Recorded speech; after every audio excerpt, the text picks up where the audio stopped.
जगातील कोणताही विकार, व्याधी आणि रोग तुम्हाला असू द्या,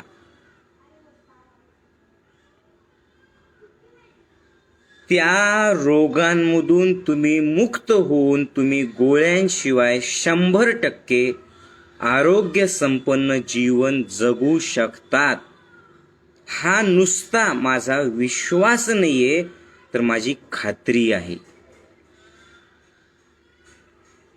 माणसाला विश्वास तेव्हा ठेवावा लागतो जेव्हा त्याला ते माहिती नसतं. माझा विश्वास नाही, मला माहिती आहे.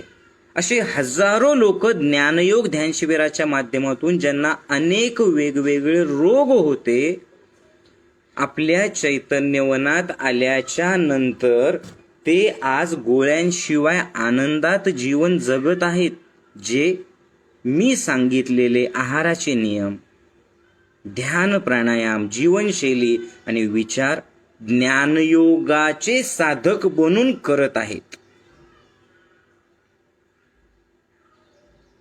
म्हणून मी पुन्हा पुन्हा सांगतोय की आजचा सत्संग ही तुमच्यासाठी, सर्वांसाठी एक सुवर्ण संधी आहे. कशासाठीची सुवर्ण संधी आहे? तर आरोग्य संपन्न, आनंदी, रोगमुक्त जीवन जगण्यासाठीची एक सुवर्ण संधी म्हणजे आजचा सत्संग आहे.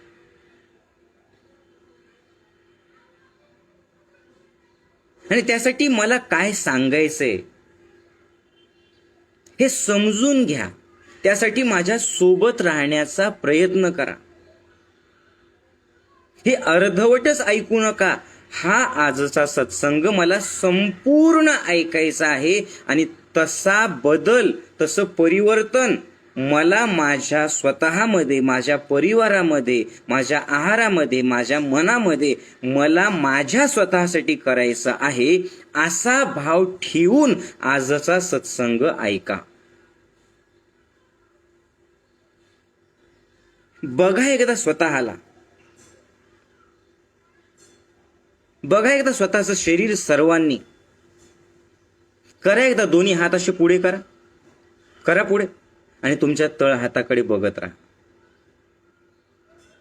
तुम्ही बघा हे तळ हातावरच्या रेषा, हा तळ हात, ही त्वचा कशी आहे बघा. एक्झॅक्टली याच्या उलट बघा ही त्वचा कशी.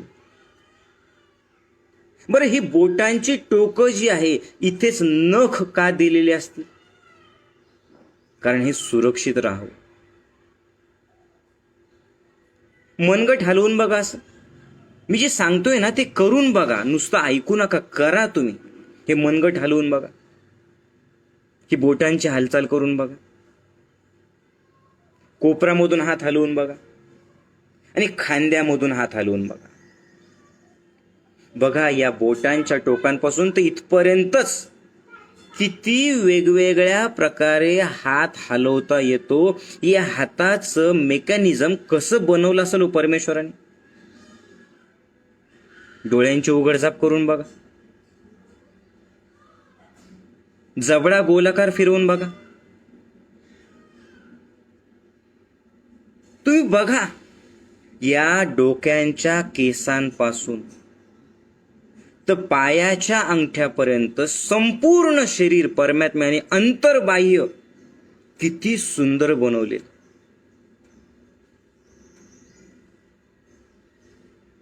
तुम्ही काय बनवू शकता याच्यातलं? माणूस याच्यातलं काय बनवू शकतो सांगा मला. किडनी खराब झाली, माणूस किडनी बनवू शकेल? रक्त बनवू शकेल माणूस? हे नख बनवू शकेल माणूस? हे डोळे बनवू शकेल माणूस? हे अव्याहतपणे जन्मापासून तर मरेपर्यंत तुमच्यासाठी धडधड करणार हृदय बनवू शकेल का माणूस? अन्नाचं पचन करण्याकरता जे आतडे दिलेले ते बनवू शकेल? जठर बनवू शकेल? स्वादुपिंड बनवू शकेल? की यकृत बनवू शकेल? बरं, हे जे शरीर एवढं सुंदर तुम्हाला मिळालं, याच्यासाठी तुम्ही आणि मी नेमकं काय केलेलं होतं सांगा मला. माझ्यासोबत आहात ना? हो नाही? यस. हे शरीर इतकं सुंदर मिळण्याकरता तुम्ही काय केलं होतं? परमेश्वराला अर्ज दिला होता? प्रतिश्री देवसाहेब, विषय मानव जन्म मिळण्याबाबत महोदय, विषयाला अनुसरून असं काही केलं होतं? म्हणजे अर्ज दिला नव्हता. बरं, आंदोलन केलं होतं का? आंदोलन की आम्हाला मानवाचा जन्म दे? नाही. बरं, मागितला होता काही की मानवाचा जन्म दे? नाही. म्हणजे एकदा बघा माझ्याकडे, तुम्ही मागितलं नाही, तुम्ही मोर्चा नेला नाही, तुम्ही अर्ज दिला नाही, आणि तरी सुद्धा त्या परमात्म्याने एवढं सुंदर शरीर तुम्हाला दिलंय. याचा अर्थ नीट ऐका. याचा अर्थ हे संपूर्ण शरीर म्हणजे परमेश्वराने दिलेला प्रसाद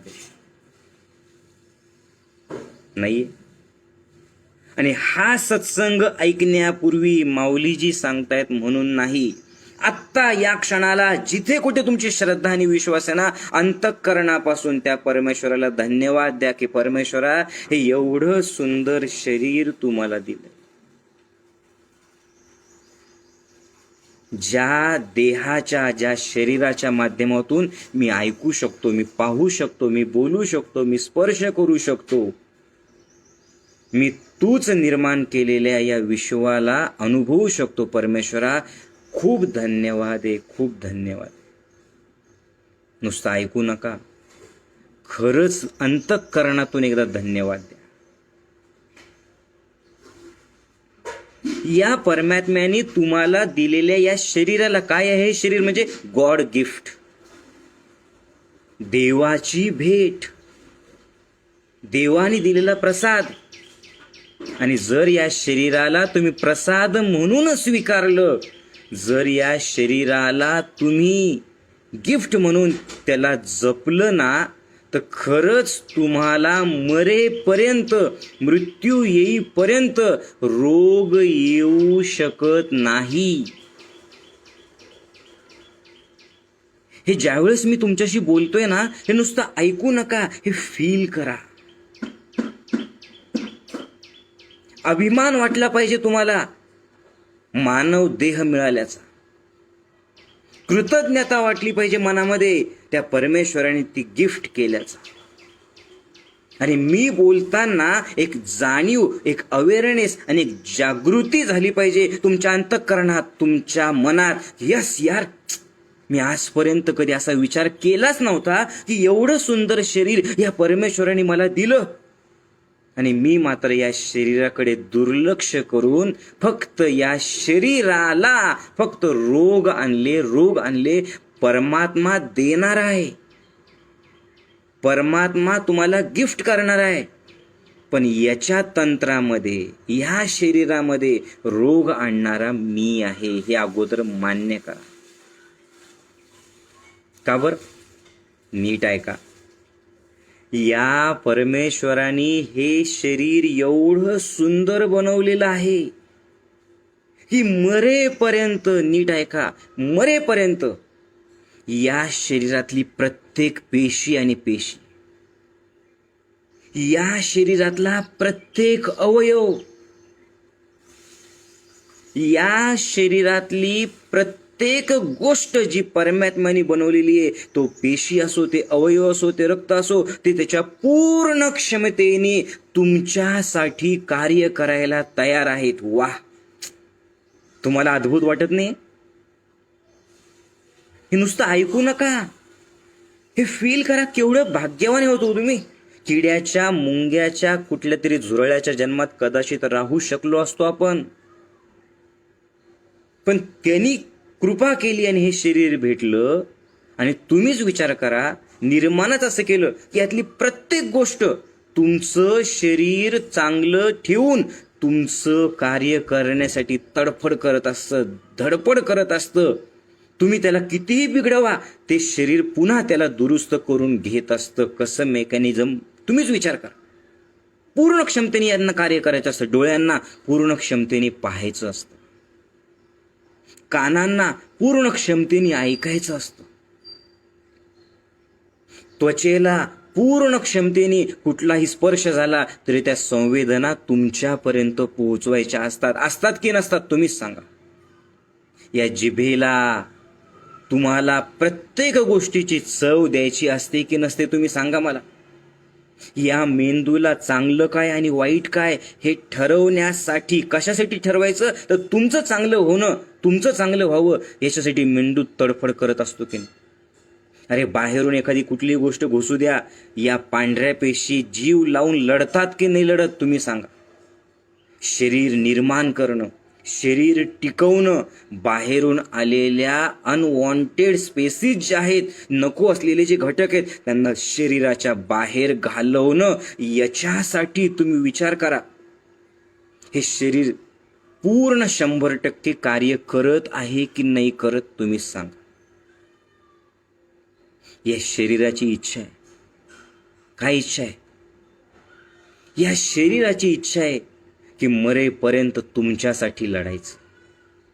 या शरीराची इच्छा आहे की मरेपर्यंत तुम्हाला चांगलं ठेवायचं. या शरीराची इच्छा आहे की मरेपर्यंत तुम्हाला आरोग्य आणि फक्त आरोग्यच प्रदान करायचं. का बरं? कारण या शरीराचा मूळ स्वभाव आहे स्वास्थ्य प्रदान करणं. या शरीराचा मूळ स्वभाव आहे आरोग्य देणं. कुणाला? या शरीराच्या मालकाला. आणि तुम्ही जर याला नीट ठेवलं ना तर हे शरीर मरेपर्यंत काम करणार. कुणासाठी? तुमच्यासाठी. का करायला पाहिजे काम? कारण या शरीराशिवाय तुम्ही काहीच अनुभवू शकत नाही. डोळेच नसतील, बघू शकता. कान नसतील, ऐकू शकता. हात नसेल, कार्य करू शकता. अरे साधा अंगठा तुटू द्या, कशी उचलणार वस्तू तुम्ही. पाय नसतील, चालू शकता. तोंड नसतील, बोलू शकता. तुम्हीच सांगा. एकदा ओळखा या शरीराला, बघा एकदा या शरीराला. आरोग्य आणि स्वास्थ्य हा या शरीराचा मूळ स्वभाव आहे. तुम्ही काहीही करा, शरीर तुम्हाला चांगलंच ठेवणार. तुमचा हात मोडला, डॉक्टर साहेब प्लास्टर टाकतात, पण तो हात जोडण्याचं काम बोला मला कोण करतो? शरीर त्याचं करतो. तुमचं बोट कापा, जर रक्त आलं तर ते रक्त बंद करण्याचं काम बोला मला कोण करतं? शरीरच करतं. नाही करत? करतं की नाही करत? शरीराला वाटतंय की या शरीराचा मालक म्हणजे तुम्ही नीट राहावं. का बरं? कारण स्वास्थ्य हा शरीराचा मूळ गुणधर्म आहे. पण तुम्ही बघा इकडं, जागी व्हा. हा सत्संग तुम्हाला जागी करण्यासाठी लक्षात ठेवा. हा सत्संग म्हणजे आत्मपरीक्षण आहे. हा सत्संग म्हणजे तुमच्या रोजच्या कार्याचा, तुम्ही काय करत आहात हे तुम्हाला दाखवणारा आरसा आहे. मग एवढं सुंदर परमात्म्याने दिलेलं तुमचं शरीर, ज्याचा मूळ स्वभाव आरोग्य आहे, ज्याचा मूळ स्वभाव स्वास्थ्य आहे, तरी सुद्धा या शरीराला तुम्ही नीट ऐका मी काय सांगतोय, तुम्ही हजारो रोग आणलेत. हे शरीराने नाही आणलेले, हे तुम्ही आणले. ज्यांना जे कुठले सध्याला रोग असतील, एकदा विचार करा. एवढं स्वास्थ्य शरीर तुम्हाला देतंय तरी सुद्धा या शरीराला रोग आलेच कसे असतील? बोला मला, उत्तर द्या. कुठलाही विकार असू द्या, सर्दी, खोकला, पाठीचे विकार, पोटाचे विकार, मानसिक ताणतणाव, एन्झायटी, OCD, सतत तणाव घेण्याची सवय, ब्लड प्रेशर, डायबिटीस, अस्थमा, निद्रानाश, ऍसिडिटी. तुम्ही सांगा मला, गुडघ्याचे दुखणे, डोळ्यांचे आजार, कानाचे आजार, त्वचेचे आजार, सोरायसिसचा त्रास, किडनीचा त्रास, हे रोग का आले? कसे येऊ शकतात या शरीराला रोग? तुम्हीच सांगा. तुम्ही मला उत्तर पाहिजे. मला कॉमेंट करून मला सांगा.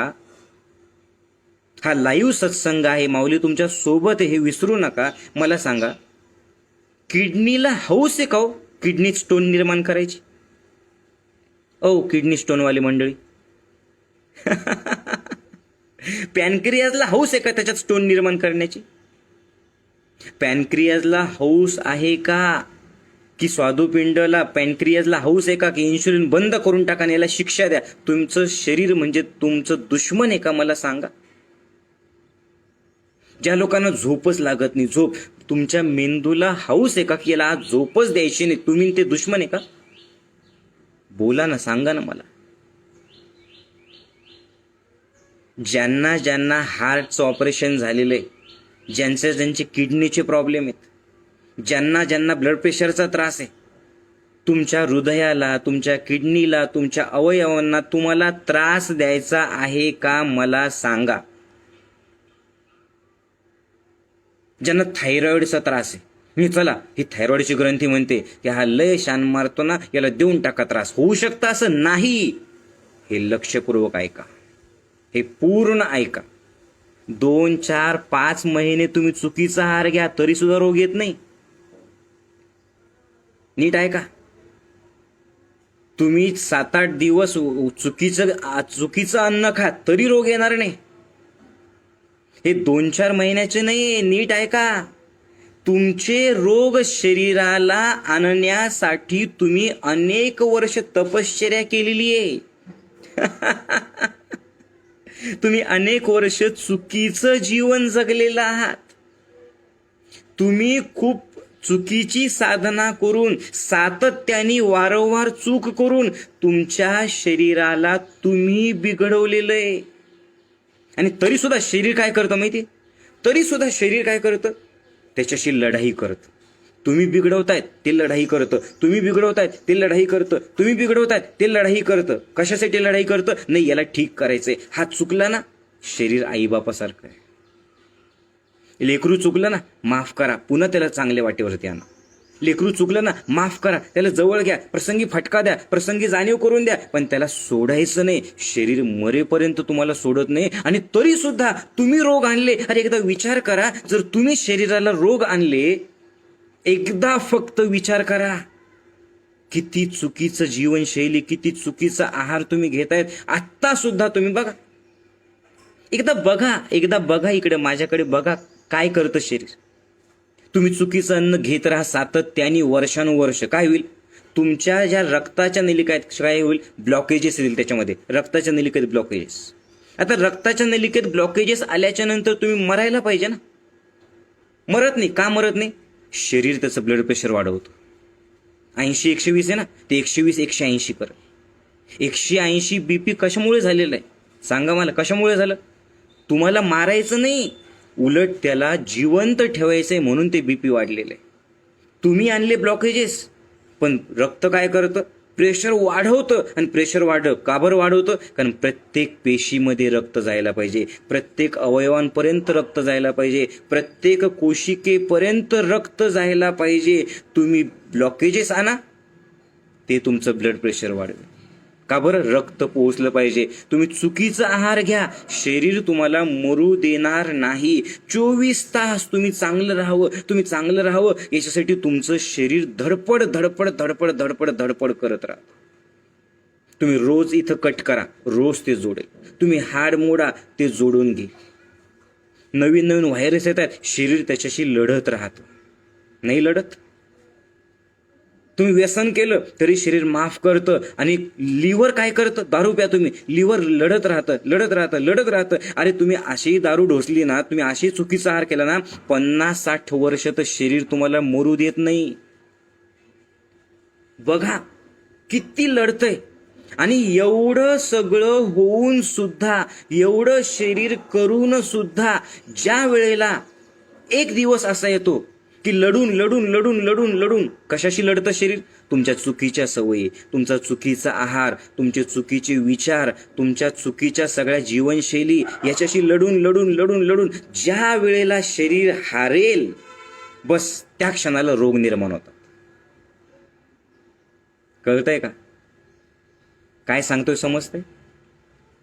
ज्या वेळेला शरीर तुमच्यासाठी लढाई करतं, तुम्ही 2-4 महिने ताणतणाव घ्या, BP वाढेल? नाही वाढणार. तुम्ही 2-4 महिने चुकीचा आहार घ्या, बीपी वाढेल नाही का बरं? शरीर लढतंय, शरीर लढतंय. पण तुम्ही सातत्याने सातत्याने सातत्याने सातत्याने चूक करून करून करून करून करून ज्या वेळेला मग एकदाच शरीर ते अवयव हारतील, मग झाले त्याला रोग. म्हणजे विचार करा, तुमची एक एक पेशी, तुमच्या एक एक कोशिका, तुमचे एक एक अवयव जर तुमच्यासाठी लढतंय आणि तरी सुद्धा जर तुम्हाला रोग असतील, एकदा विचार करा किती चुकीचं जीवन तुम्ही जगत आहात. एकदा विचार करा, एकदा विचार करा फक्त की काय करत आहात तुम्ही. अरे एवढं मदत जेवढं शरीर करताना तेवढं कुणीच करत नाही हो. आणि या शरीराने लगेचच ते तुम्हाला आजारी पाडणार नाही. हे शरीर काय करतं अगोदर तुम्हाला, काय करतं शरीर अगोदर तुम्हाला सूचना देतो, तू कुठे चुकतोय हे सांगतं. मध्येच छातीत कळ येईल, मध्येच गुडघे कळकर वाजायला लागेल, व्यायामच केला नाही, चालणं बंद केलं, सगळे कामं बायकांनी करायची. ठमाकाकू बसले आपल्या शांत, काय करतायत बबड्याकडे बघतायत. त्यांचा बबड्या काय करतोय, ते गेलं चुलीत, ती बाई कशाकडे बघते, बबड्याकडे बघते. Continue TV TV TV TV TV. अरे शरीरालाच काम नाही झालं, वजन जर प्रमाणापेक्षा वाढलं तर गुडघेत नाही दुखणार का? तुम्ही काय करतायत, गुडघेत लढतायत लढतायत लढतायत. कशामुळे लढतायत? निसर्गाने सांगितलेले बॉडी मास इंडेक्स हा शब्द तुम्ही ऐकलेला असेल की तुमची उंची जर 5 फूट असेल, तुम्ही जेंट्स असताल, थोराड बांधा, मध्यम बांधा आणि बारीक बांधा, असे 3 बांधे आपल्या शरीराचे 3 प्रकारचे ठेवण. तर 5 फूट 5 इंच जर उंची असेल तर तुमचं वजन अंदाजे 55 ते 65च्या दरम्यान पाहिजे. ताई असताल तुम्ही, जर 5 फुटाची उंची असेल तर तुमचं वजन अंदाजे 50 ते 55च्या दरम्यान पाहिजे. कुणी सांगितलं हे? निसर्गाने सांगितलेलं. तुम्ही मला सांगा ना, कुत्रा, मांजर, गाय, बैल हे सगळे प्राणी ओव्हरवेट झाले, कधी झालं असं? त्यांना किडनीचा त्रास झालं कधी असं? त्यांचं ब्लड प्रेशर वाढलं, कधी झालं असं? सांगा ना. ओसीडीचा त्रास झाला कुत्र्याला, झाला असं? थायरॉइडचा त्रास झाला म्हशीला, झाला असं? सांगा ना मला. अरे जगातल्या कुठल्याच प्राण्याला हे होत नाही. तुम्ही जागी व्हा. मी गंमत करत सांगतोय पण खरंच जागी व्हा. अरे तुम्ही जगाची, परमेश्वराची सर्वश्रेष्ठ कलाकृती, मग तुम्हाला काय झालं? मग एवढं तुमचं वजन तुम्ही वाढवून घेतलं, असंच वाढतं का वजन? कित्येक वर्ष चुकीचा आहार करून वजन वाढतं. कित्येक वर्ष कामं धंदे सोडून ज्यावेळेस तुम्ही बसून राहतात ना, त्यावेळेला वजन वाढतं. मग शरीर काय करतं, सुरुवातीला तुम्हाला सांगतं, ते तुम्हाला गुडघे करकर वाजायला लागेल. तुम्ही एवढे हुशार आहात, लक्षपूर्वक ऐका, तुम्ही एवढे हुशार आहेत की ते करकर वाजू देतात.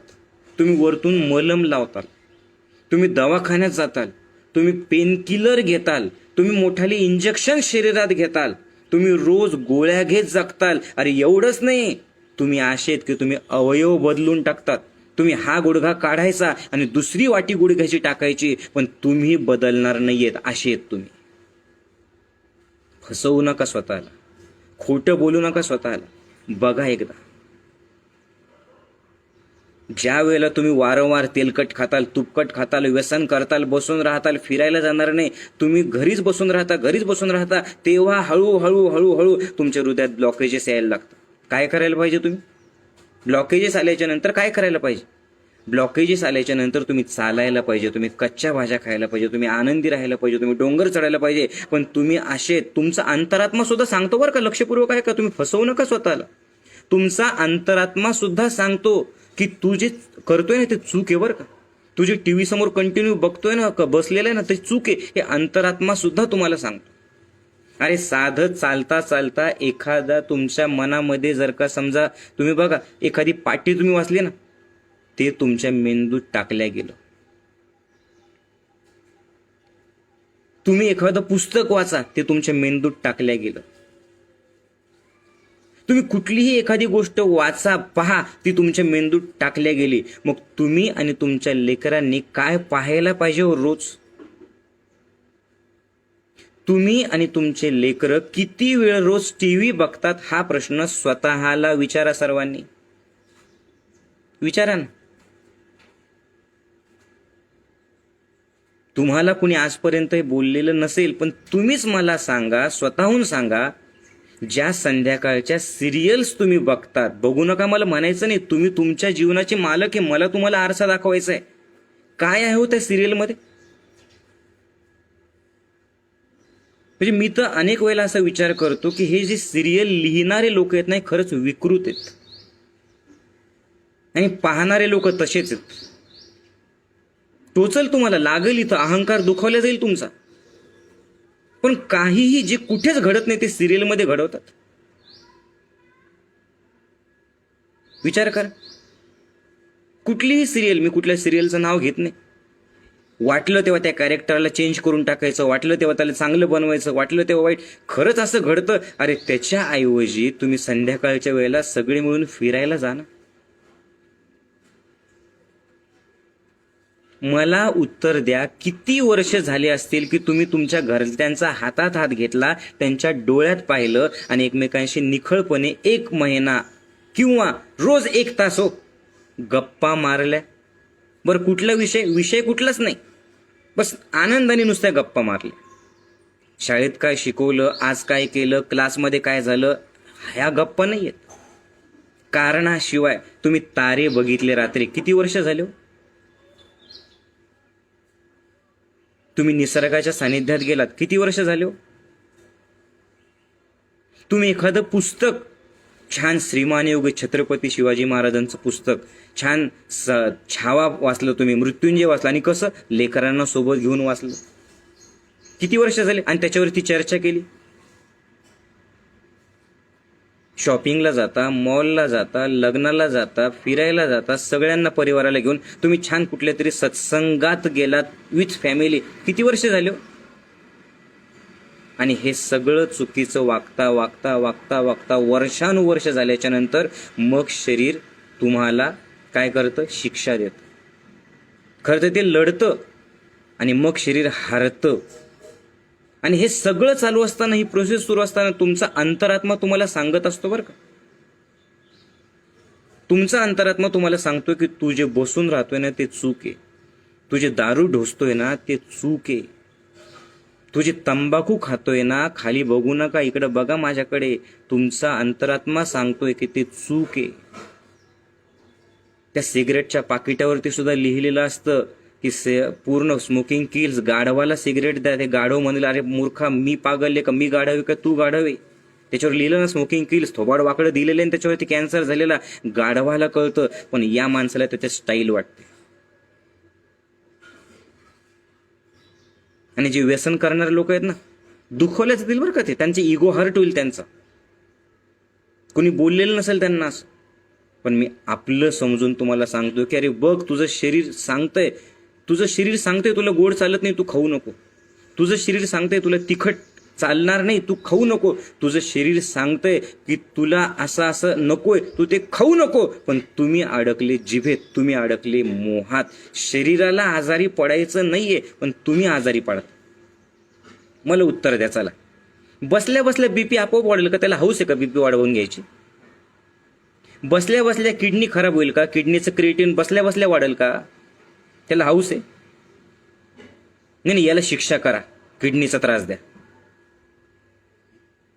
बसल्या बसल्या तुम्हाला मला सांगा, थायरॉइड होईल का? संधिवात होईल का? शुगर होईल का बसल्या बसल्या? मला उत्तर द्या ना. तुमची काहीच चूक नाही का? बोला. आणि हे सगळं ऐकता ऐकता आत्ता तुम्ही ठरवायला पाहिजे. काय ठरवायला पाहिजे? यस, माझ्या शरीराला आरोग्य संपन्न ठेवण्याची जबाबदारी माझी आहे. मी बदलणार आहे. मी योग्य आहार घेणार आहे. मी सांगतोय माझ्या स्वतःला, हे सांगताना स्वतःला जाणीव करून घ्या की मी बोलतोय आत्ता, की जे माऊलीजी सांगतायत, मी माझ्या स्वतःला सांगतोय की मी आत्तापासून बदलणार आहे. मी इथून पुढे असं वागणार नाही. हे खरंच सांगतायत का? हे सगळं कळतं बरं का, पण वळत नाही. तुम्ही आळशी आहेत. मुळात तुम्ही स्वतःला विचारा, तुमच्या जीवनशैलीत, तुमच्या विचारात तुम्हाला बदल करायचाच नाही, तुम्हाला बदलायचंच नाही. तुम्ही मरेपर्यंत गोळ्या घेत राहता. जगातला कुठला प्राणी गोळ्या घेत जगतो मला सांगा? जगातल्या कुठल्या प्राण्याचे ऑपरेशन्स करावे लागतात मला सांगा? बोला. जगातल्या कुठल्या प्राण्याचं पागल झाला म्हणून त्याला सायकॅट्रिस्टची ट्रीटमेंट घ्यावी लागते? मला उत्तर द्या.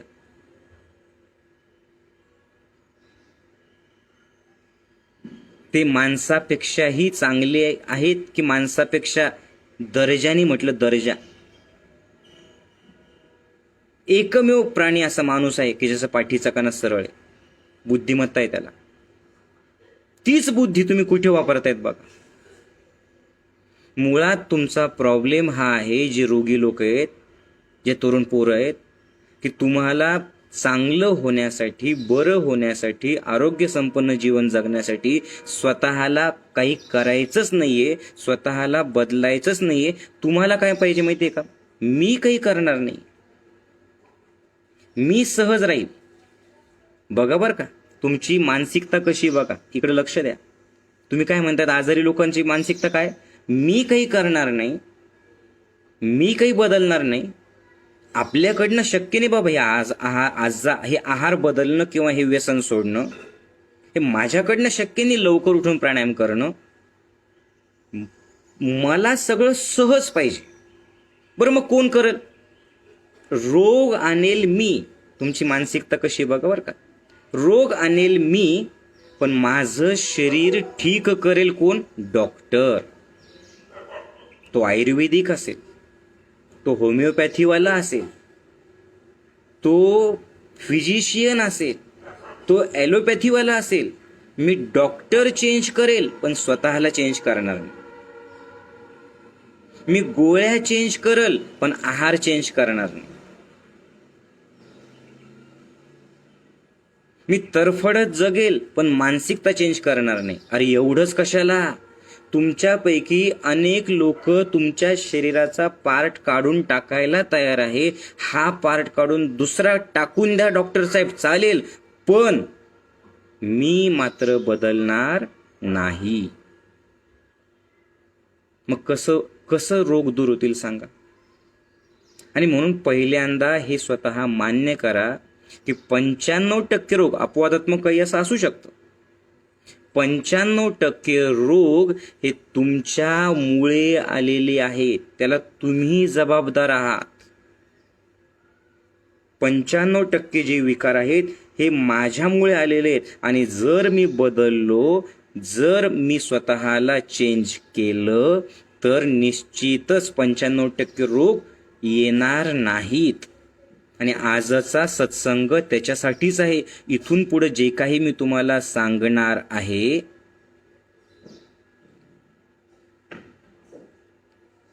ती प्रत्येक गोष्ट तुमच्या एकट्यासाठी नाही, तुमच्या कुटुंबातल्या प्रत्येकासाठी महत्वाची. म्हणजे आतापर्यंत आपण काय बघितलं? 2 गोष्टी बघितल्या. एक, शरीर तुमच्या आरोग्यासाठी लढत राहतं. दुसरी, शरीर लवकर तर खराब होत नाही, तरीही ते खराब झालं याचा अर्थ तुम्ही सातत्याने चुकीची जीवनशैली, चुकीचा आहार घेताय.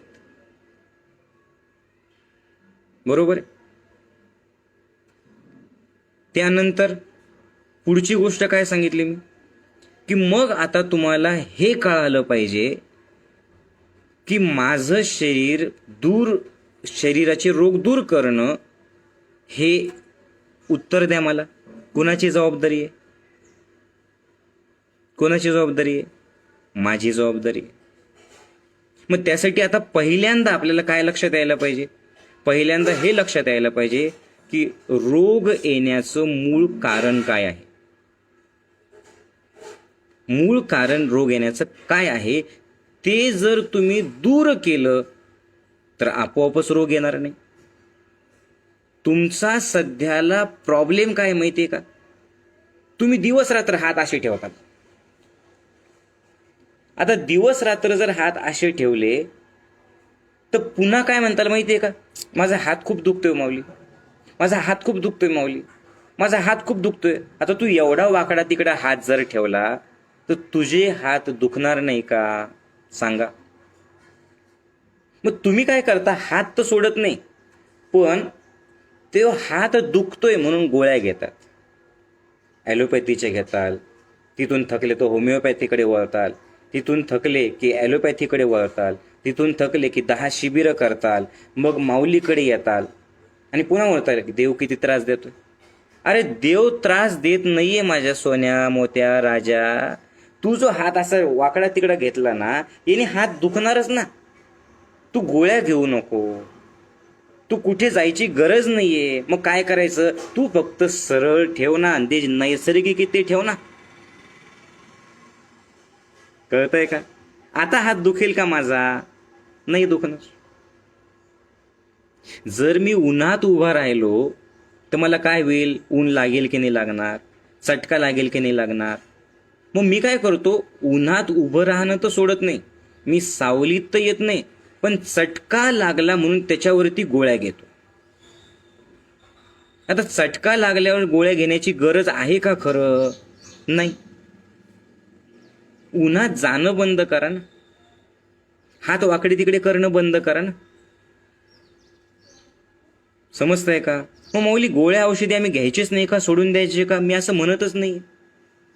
एक्स्ट्रीम केसमध्ये ज्या वेळेला तुम्ही मला सांगा, ज्या वेळेला खरंच तुम्ही आजारी पडले तर आजारी पडताल तेव्हा तुम्ही गोळ्या घ्या ना.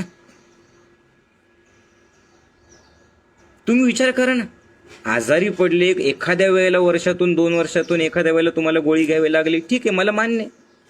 पण जगण्यासाठी तुम्हाला रोज रोज 4-4, 5-5 गोळ्या घ्याव्या लागतात, हे तुम्हाला तरी पटतंय का.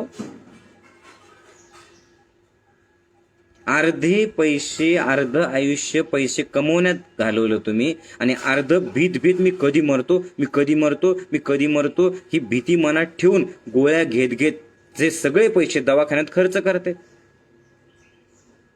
नाही होते का असं, सांगा ना.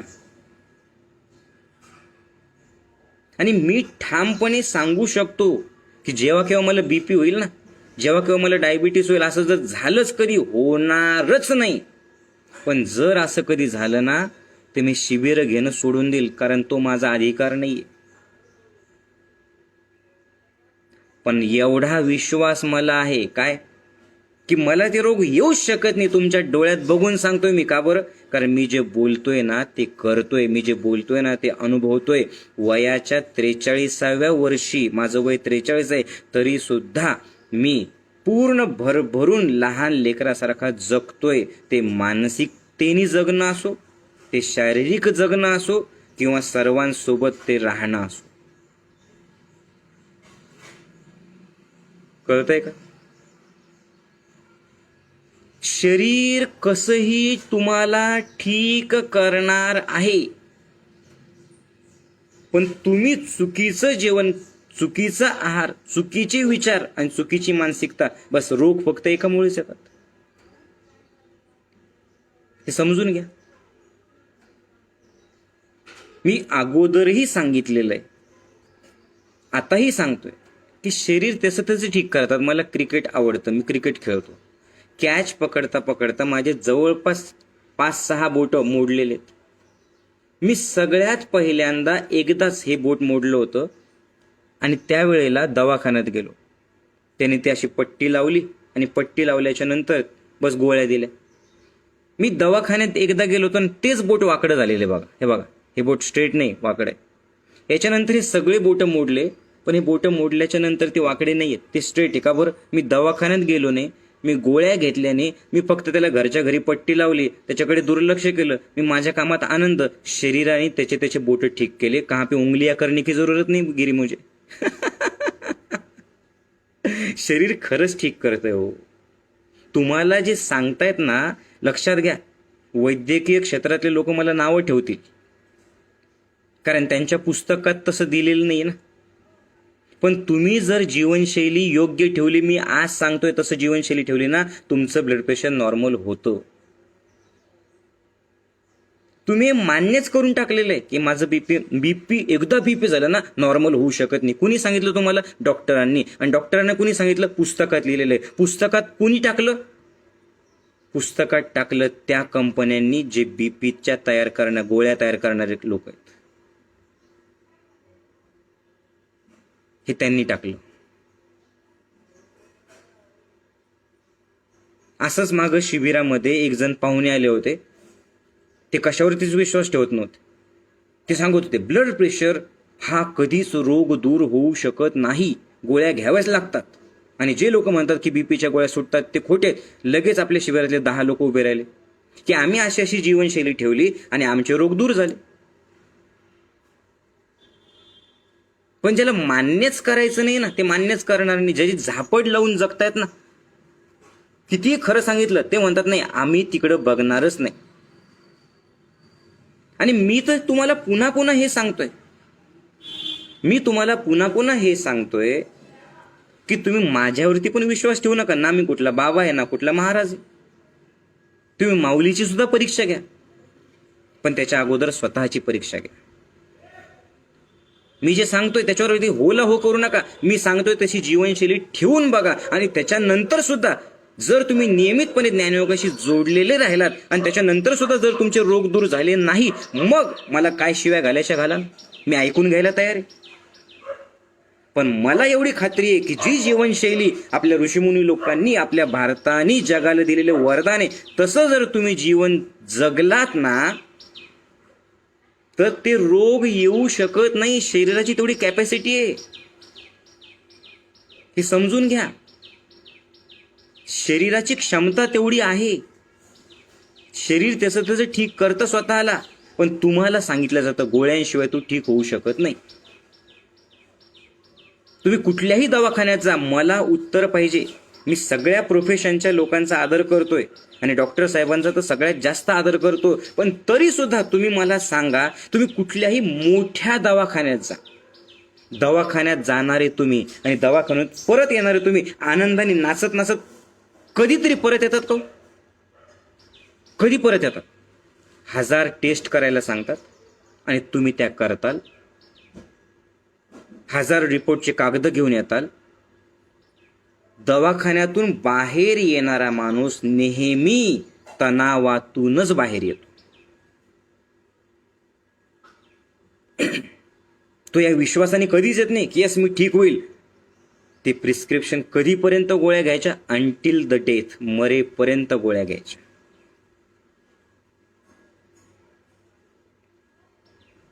मी तुम्हाला सांगतोय तुझ्या घराच्या बाहेर ये, थोडंसं पुढं चल, तिथं असा चौक आहे.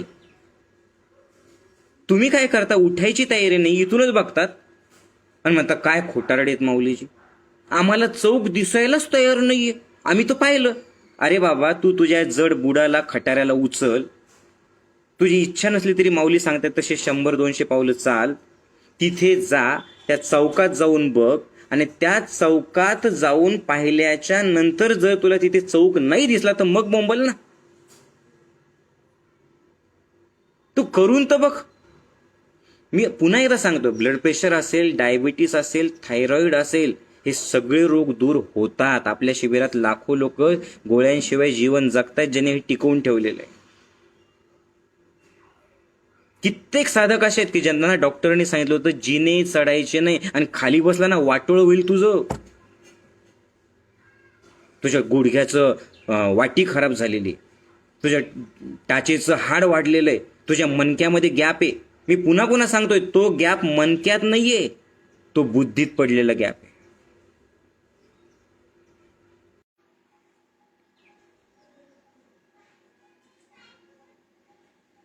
मग त्यासाठी नेमकं काय करायला पाहिजे बघूयात आपण. तुम्हाला मी याच्याही पुढे जाऊन हे सांगतो, पुन्हा सांगून विसरून जाईल मी, की जे लोक असे म्हणतात ना, जे लोक असे म्हणतात की माऊलीजी आमच्या मनक्यात, नावं खूप माहिती बरं का, L1 N2 काय काय काय काय, आणि त्याच्यात गादी फाटलेली आहे माऊलीची आणि मनक्यात गॅप आहे.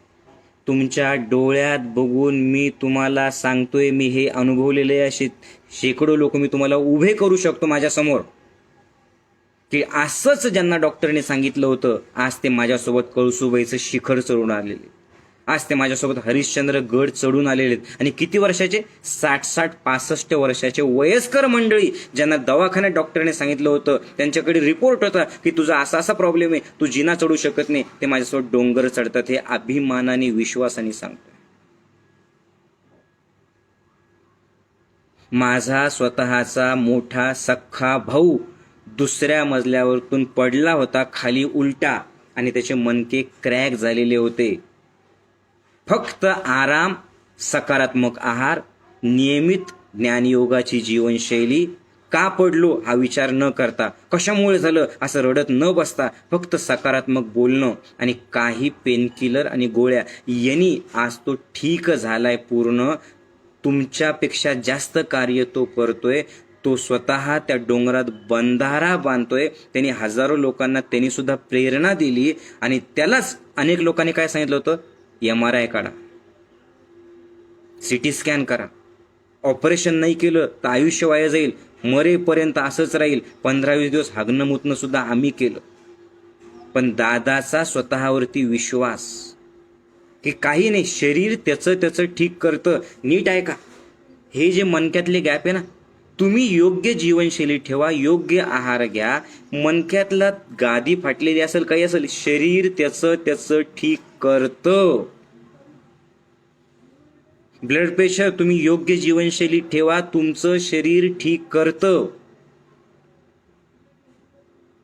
शुगर, तुमचं शरीर ठीक करतं, पण तुमची मानसिकता आहे का?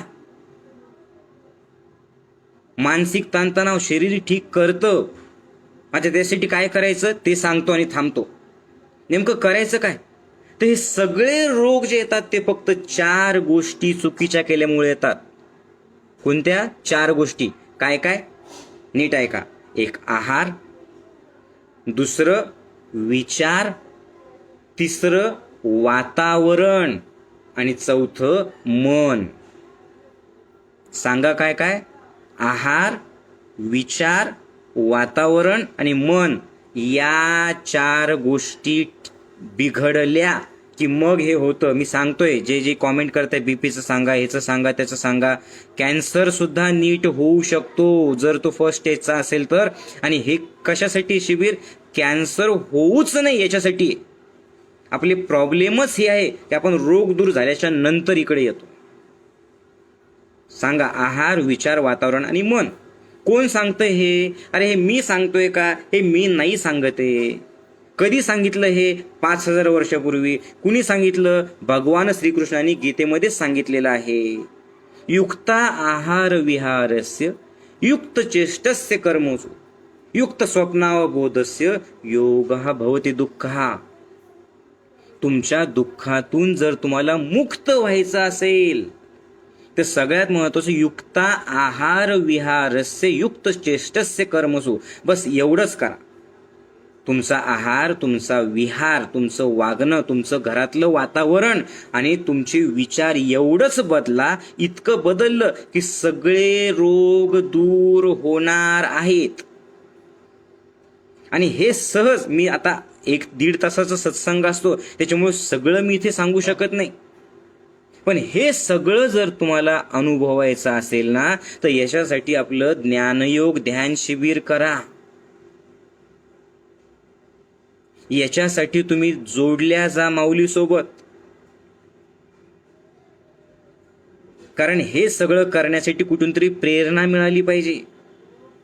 आता तुमचं बीपी असेल, शुगर असेल, थायरॉइड असेल, पोटाचा त्रास असेल, ऍसिडिटी असेल, अल्सर असेल, रेग्युलरची सर्दी असेल, डोकेदुखी असेल, खोकला असेल, हा दूर कसा करायचा? नंबर 1, आता लक्षपूर्वक ऐका, आहारात बदल करा. काय बदल करायचा आहारात? सगळ्यात पहिल्यांदा बदल हा करा की आजपासून मी किती जेवा ते सांगणार नाहीये, काय खा ते सांगणार नाहीये, पण सगळ्यात महत्वाचं आहे ते म्हणजे आजपासून तुम्ही भूक लागल्याशिवाय जेवायचं नाही. सांगा मला, भूक लागल्याशिवाय जेवायचं नाही. तुमची भूक लागणं हे सांगत असतं की शरीर आता घ्यायला तयार आहे. तू जे खातोय ते अन्न पचवण्यासाठी तुझं जठर, तुझं मोठं आतडं, तुझं लहान आतडं, तुझं पॅनक्रियास, तुझं लिव्हर हे सगळे आता तयार आहेत. आता मध्ये घे. समजतंय का? तुम्ही भूक लागल्याशिवाय काय, अहो तुम्ही भूकच लागू देत नाही. तुमचं कसं आहे बघा ना, सकाळी सकाळी दूध घ्यायचं, चहा कॉफी घ्यायचा, ते झाले की त्यासोबत ब्रेड घ्यायचे, बिस्किट घ्यायचे, स्नॅक्स घ्यायचे, पोरांसाठी आणलेले ते चिप्सचे पॅकेट, त्याच्यातले 2-4 आपण टाकायचे तोंडामध्ये. ते झालं की पुन्हा बाहेरचं काहीतरी घ्यायचं, मग पुन्हा जेवण करायचं. जेवण करताना पटापटा पटापटा पटापटा पटा गिळायचं, पुन्हा हात धुतला की दुसरीकडे पुन्हा जेवायलाच जायचं असतं. पुन्हा 10 वेळेला चहा पितात दिवसातून, पुन्हा त्याच्यानंतर संध्याकाळी 4 वाजता काहीतरी खातात, पुन्हा संध्याकाळी रात्रीचं जेवण करतात, पुन्हा रात्री जेवण झाल्यावर आईस्क्रीम खायला जातात, पुन्हा रात्री झोपताना दूध पितात. अरे काय आहे हे? अरे मिक्सरमध्ये जरी तुम्ही जास्तीचं टाकलं ना, वरती भरून टाकलं ना, तर मिक्सर सुद्धा खराब होतं. किती अत्याचार करताय तुम्ही पोटावरती, सांगा ना. भूक लागली नाही तरी तुम्ही जेवण करता. नीट ऐका, वारंवार जेवण करणं, दिवसातून वारंवार काहीतरी तोंडात टाकणं. तुम्ही काय होतं, एकच बिस्किट टाकलं माऊलीची, एकच चॉकलेटचा तुकडा टाकला माऊलीची, एकच एवढं खाल्लं माऊलीची. अरे पण हे वारंवार वारंवार जे तुम्ही खातायत ना, हे वारंवार खाल्ल्यामुळे, वारंवार खाण्याचा अर्थ काय, शरीर तयार नसताना शरीरावर हल्ला करणं. शरीर तयार नसताना शरीरावर अटॅक करणं. किती सहन करवलं शरीर, किती केलं सहन त्या शरीराने, सांगा ना मला. तुमची सगळी शक्ती अन्न पचवण्यात जातीये. हे जे डोकं दुखतंय, सर्दी आहे, थायरॉइड आहे, बीपी आहे, डायबिटीस आहे, हाडं दुखतायत, संधिवात, हे कशामुळे? तुमची सगळी शक्ती अन्न पचवण्यासाठी जाते. आणि मी ठामपणे का सांगू शकतो, लक्षपूर्वक आहे का, मला लहानपणीच गुडघेदुखीचा त्रास होता. वयाच्या 16व्या वर्षापासून मी रडायचो, रात्री उठून पाय दुखायचे माझे. डॉक्टर सांगायचे कॅल्शियम कमी आहे, दूध घ्या, मी नाही घेतलं. कोणी सांगायचं मांसाहार करा, मी नाही केलं.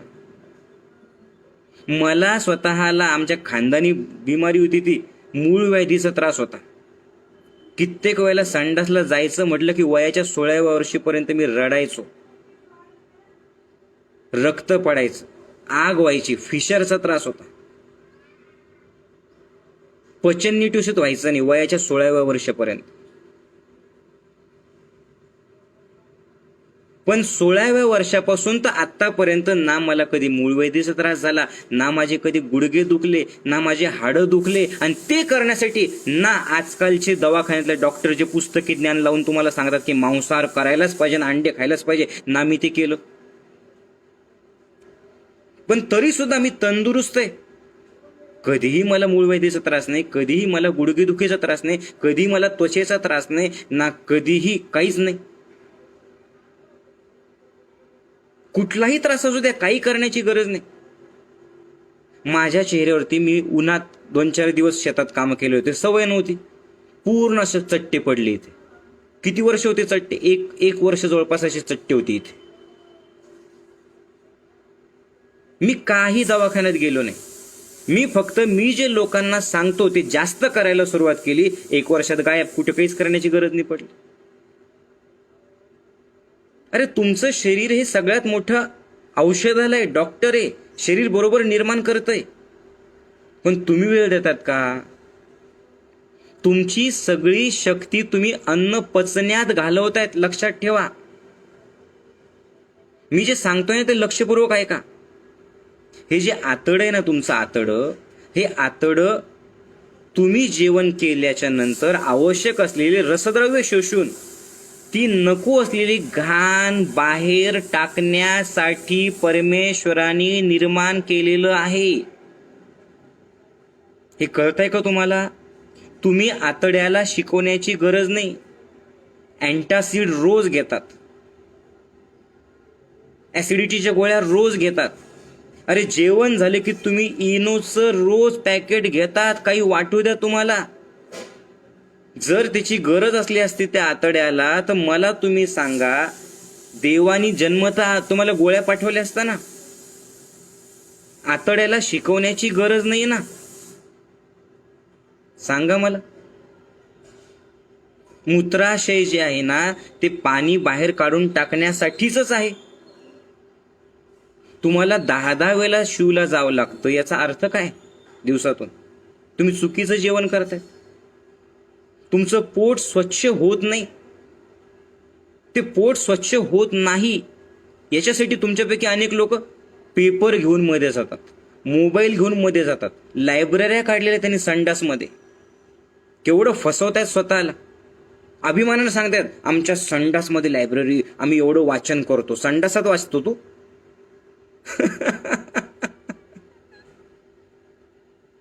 बसल्या बसल्या पोट हलवायचं, कपालभाती करायची तरी सुद्धा यायला तयार नाही. तंबाखू खायची, चहा प्यायचा, सकाळी सकाळी गरम पाणी प्यायचं, आणि ते सुद्धा 10 लोकांनी केलं ना आपण पण करायचं. गरम पाणी आणि आम्ही लिंबू टाकून घेतो. मग कुठला प्राणी करतो असं? तुम्हीच तुमचं ठरवायचं. संडास स्वच्छ होण्यासाठी कुठला प्राणी एवढे काय सांगा ना मला, एवढे कुठाने करतो? तुम्ही पुन्हा एकदा माझ्याकडे बघा ना, मला सांगा. सगळेच्या सगळे प्राणी बघा. मी सगळेच्या सगळे प्राणी सांगतोय. जे शाकाहारी प्राणी विशेषतः ते बघा तुम्ही. गाय बघा, जिराफ बघा, गाढव बघा, म्हैस बघा, हत्ती बघा.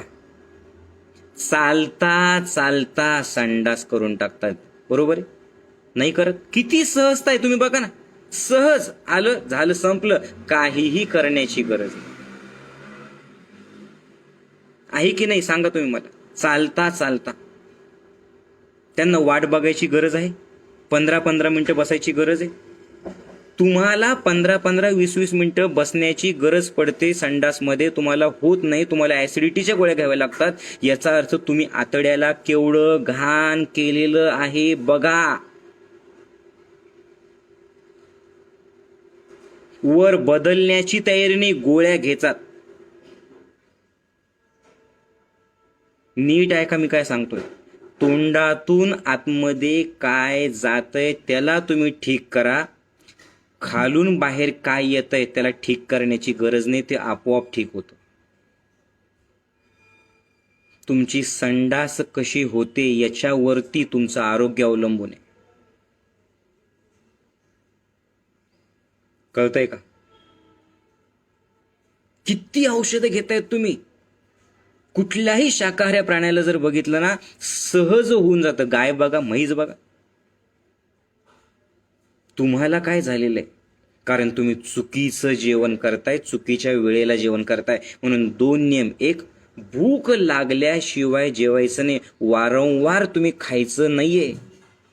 तुमचं वारंवार खाणं म्हणजे शरीरावरती अत्याचार करणं. मग काय होतं? तुम्ही एकदा जेवलेलं पचायला कमीत कमी 7 तास लागतात. कमीत कमी बरं का, जे खाली जायला. खाली गेलेलं पचायला जर तुम्हाला 7 तास लागत असतील तर तुम्हीच विचार करा, सकाळी जेवलं पाहिजे आणि संध्याकाळी जेवलं पाहिजे. खेडेगावात पूर्वी रोग कशामुळे नव्हते? भारतात पहिले रोग कशामुळे नव्हते? धोतर घालायचे मस्तपैकी. आल्याच्या नंतर पुन्हा ते धोतर सोडायची गरज नव्हती. का बरं? सिस्टीमच अशी होती की ते बरोबर संध्याकाळीच व्हायचं. कशामुळे? पूर्वीच्या काळचे लोक 2दाच जेवायचे. 2दाच. बघा तुम्ही. सकाळी एकदा गावरान गाईचं काहीतरी दूध वगैरे घेतलं. ते दूध सुद्धा कोण घ्यायचे? जे शारीरिक कष्ट करायचे. आज तुम्ही ना कष्ट करतात ना काही करत, काही नाही. आणि तुमच्या लेकरांना तुम्ही पाठीमागे लागतात. जेव रे बाळा, जेव रे बाळा, जेव रे बाळा, जेव रे बाळा. 10 वेळेला दूध घेऊन त्याच्या पाठीमागे लागतात तुम्ही. शरीराची भाषा ओळखा ना. शरीराला केव्हा पाहिजे तेव्हा द्या ना. लहान लेकराला जबरदस्तीने बबड्या घेरे बबड्या घेरे बबड्या घेरे लेकराच्या मागं पळत राहतात. अरे कोणी उपाशी राहत नाही, कोणीही उपाशी राहत नाही. भूक लागली ना पोरांना जेवू नका म्हटलं तरी मागतील. भूक लागली ना पोरांना नका काही करू म्हटलं तरी ते घेतीलच. हे अगोदर लेकराच्या मागं लागणं बंद करा आणि स्वतःच्या मागं लागणं बंद करा. आता तुमच्यापैकी अनेक लोक याच्यावरती काय म्हणतील, माऊलीजी आम्ही भूक लागली तेव्हाच जेवतो, पण आम्हाला 8-10 वेळेला भूक लागते माऊली. ही भूक नाहीये, ही अत्याचार करून घ्यायची सवय लागलेली. जर तुम्हाला आजारी पडायचं नसेल तर तुम्ही आत्तापासून ठरवून घ्या, मी 2 जेवणाच्या मध्ये काही खाणार नाही. नाश्ता करायचा ना तुम्हाला, तर सकाळचा नाश्ता नीट ऐका, लक्षात ठेवा. तुमचं बीपी नॉर्मल झालंच पाहिजे, तुमची शुगर नॉर्मल झालीच पाहिजे. हे जे मी सांगतोय ते सकाळचा नाश्ता तुमचा फक्त फळांचाच पाहिजे, कच्च्या भाज्यांचाच पाहिजे. माऊली आमचे दूध बिस्किट खात होते. अरे रोज दूध आणि बिस्किट पोरांना देतात, रोज तुम्ही ब्रेड देतात, रोज तुम्ही ते चॉकलेट्स आणून ठेवलेले, रोज रोज तुम्ही ते पॅकेट्स आणून ठेवलेले, पॅकिंग फूड आणून ठेवलेले. तुम्ही काय करतात? आईबाप आहेत की दुश्मन आहे पोरांचे?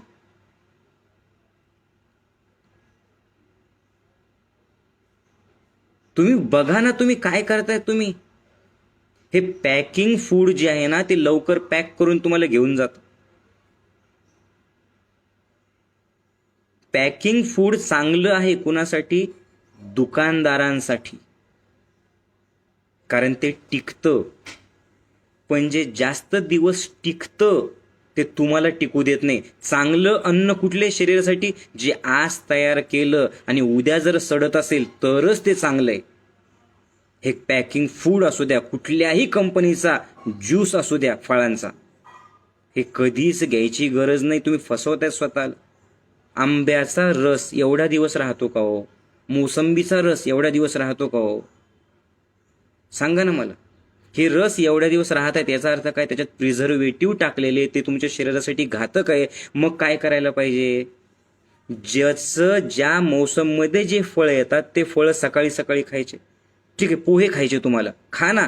पण पोहे आजपासून काय करायचे? निम्मे पोहे करायचे आणि त्यात निम्म्या कच्च्या भाज्या किंवा निम्मे फळं खायचे.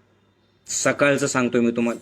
शक्यतो सकाळी नाश्ता करायचाच नाही. ब्रेकफास्ट. आज डोकं उलटे झालेले लोक तुम्हाला काय शिकवतील?